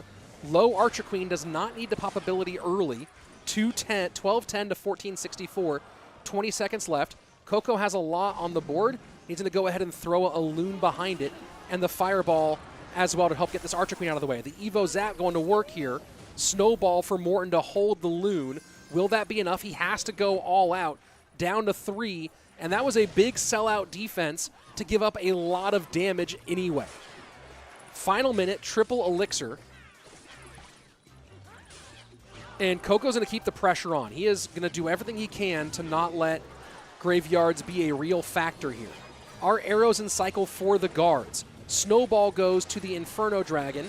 Arrows come down. Graveyard trying to get a lot. Graveyard is getting a lot, and Morten gets the win here in game number 2. Big one. We're going to game 3, folks. We are going to game number 3. And let me... Oh, no, I don't want to do that. I want to go to here. We have not had much chance to do replays today.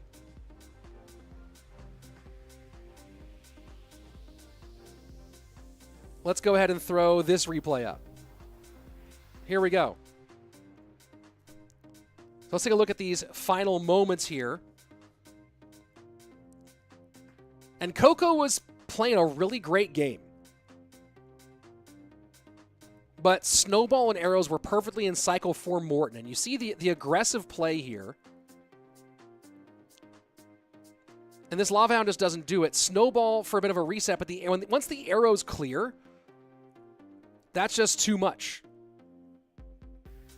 And there you go. So now we're going to a game 3 best of 1 to see who will be going to our weekend.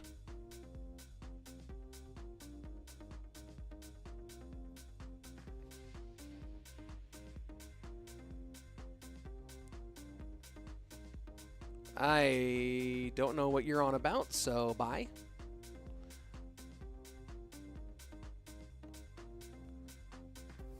What a finish in this one. Fernando Mendez Diaz saying, evolutions are fun to play, but still actually part of the game. Yeah, I feel you on that one. I do think they make the game less strategic, but they're also very popular because they're kind of arcade mode is the best way to do it. Best way to say that. Where do we spectate this? Here, on this channel. You can't, it's not in the hub because it's in a friendly. Why are tower troops allowed? I don't know.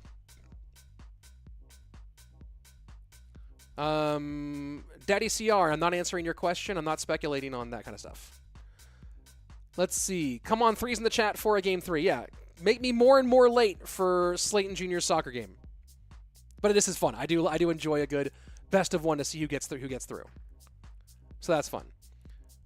Do these games count for overall points? I don't know if this one counts for points, but doesn't matter because the winner is guaranteed $1,500 and a place in the monthly final. So I don't know if this one, if it really would matter at all. Hey Rich, I have 5 wild shards. Which card should I upgrade? Whichever one would best fit in your decks. What deck? Are you friends with everyone on top ladder? Not everyone on top ladder, but a lot of the pro players. What brand are your sunglasses? Goodr, Goodr. Is Battle Ram banned because the Evo Ram is OP? No, it's not. Rich, if you had to make it, this is maybe the best question of the day. Rich, if you had to make a wild guess, how many individual French fries are in a McDonald's large fry? I would guess 67, give or take. I'd guess between 60 and 70 is the number I would say in a large fry. Has anyone done that study?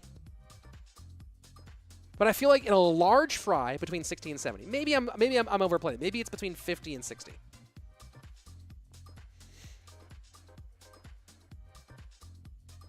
What deck do you play? Whatever I feel like playing. How many players will qualify from CRO World Finals from today's matches? None from today's matches. The top 8 will go on to the monthly final, and the winner of that will qualify. In a large fry, 60 is way too many? Hey, what's up, Glizzy? How are you? Thanks for casting yesterday. I see some... here's a little dancing hot dog. Does Ian qualify? I think Ian does qualify because of tiebreakers, but the system does not apply them quickly enough. Did Rolex win? Google says 100 fries in a large fry. Do I play sports? Yeah, I play less now because of a couple knee surgeries, but my main sport now is disc golf. But I used to play soccer, baseball, basketball, all on teams. I swam for a while. I played ultimate frisbee for my college team, for my high school team and my college team. So, but yeah, after a couple of knee surgeries, not playing competitively anything other than playing disc golf in some amateur divisions. Let's see, Rich, I played CR for years, but I struggled to climb the ladder. What do you recommend as a solid mid-elo deck to climb? Whichever one you're best with. Are tower troops made in CRL? No, we've seen them all day today. I'm already hungry, now I'm craving McDonald's fries. Don't do it. Eat something better. Get an apple. Commentary has a point today. Great work. Thank you. Ian has been a Viet City qualified for CRL World Finals. Not for World Finals, for monthly final. If you said World Finals, then silliness. Let's go ahead. Here we go. Game 3. Winner makes it to our monthly final next weekend. Rainy Rain just came back from Recreational Ultimate earlier. Very cool. Rich, what's your McDonald's order? It's to go somewhere else.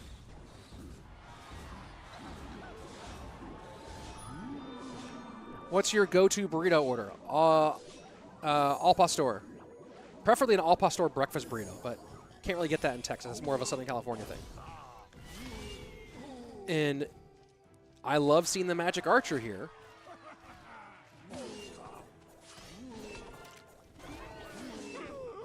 Oh, but the King Tower activation does happen.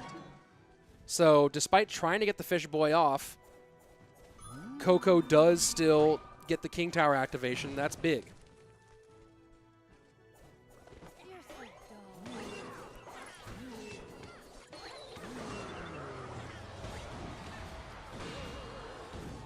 That's a timeout. Be nice to everybody in my chat, please. When does Rolex play? He already played. How do I watch the match, Rich Slayton? Right here. That's how you watch it.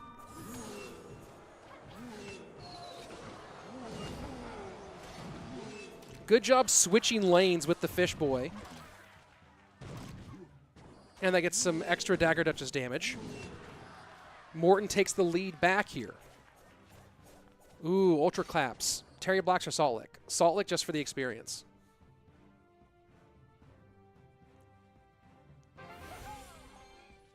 Three-three split with the Evo recruits as Coco sets up Fisherman. I mean, having recruits in a Fisherman matchup is phenomenal.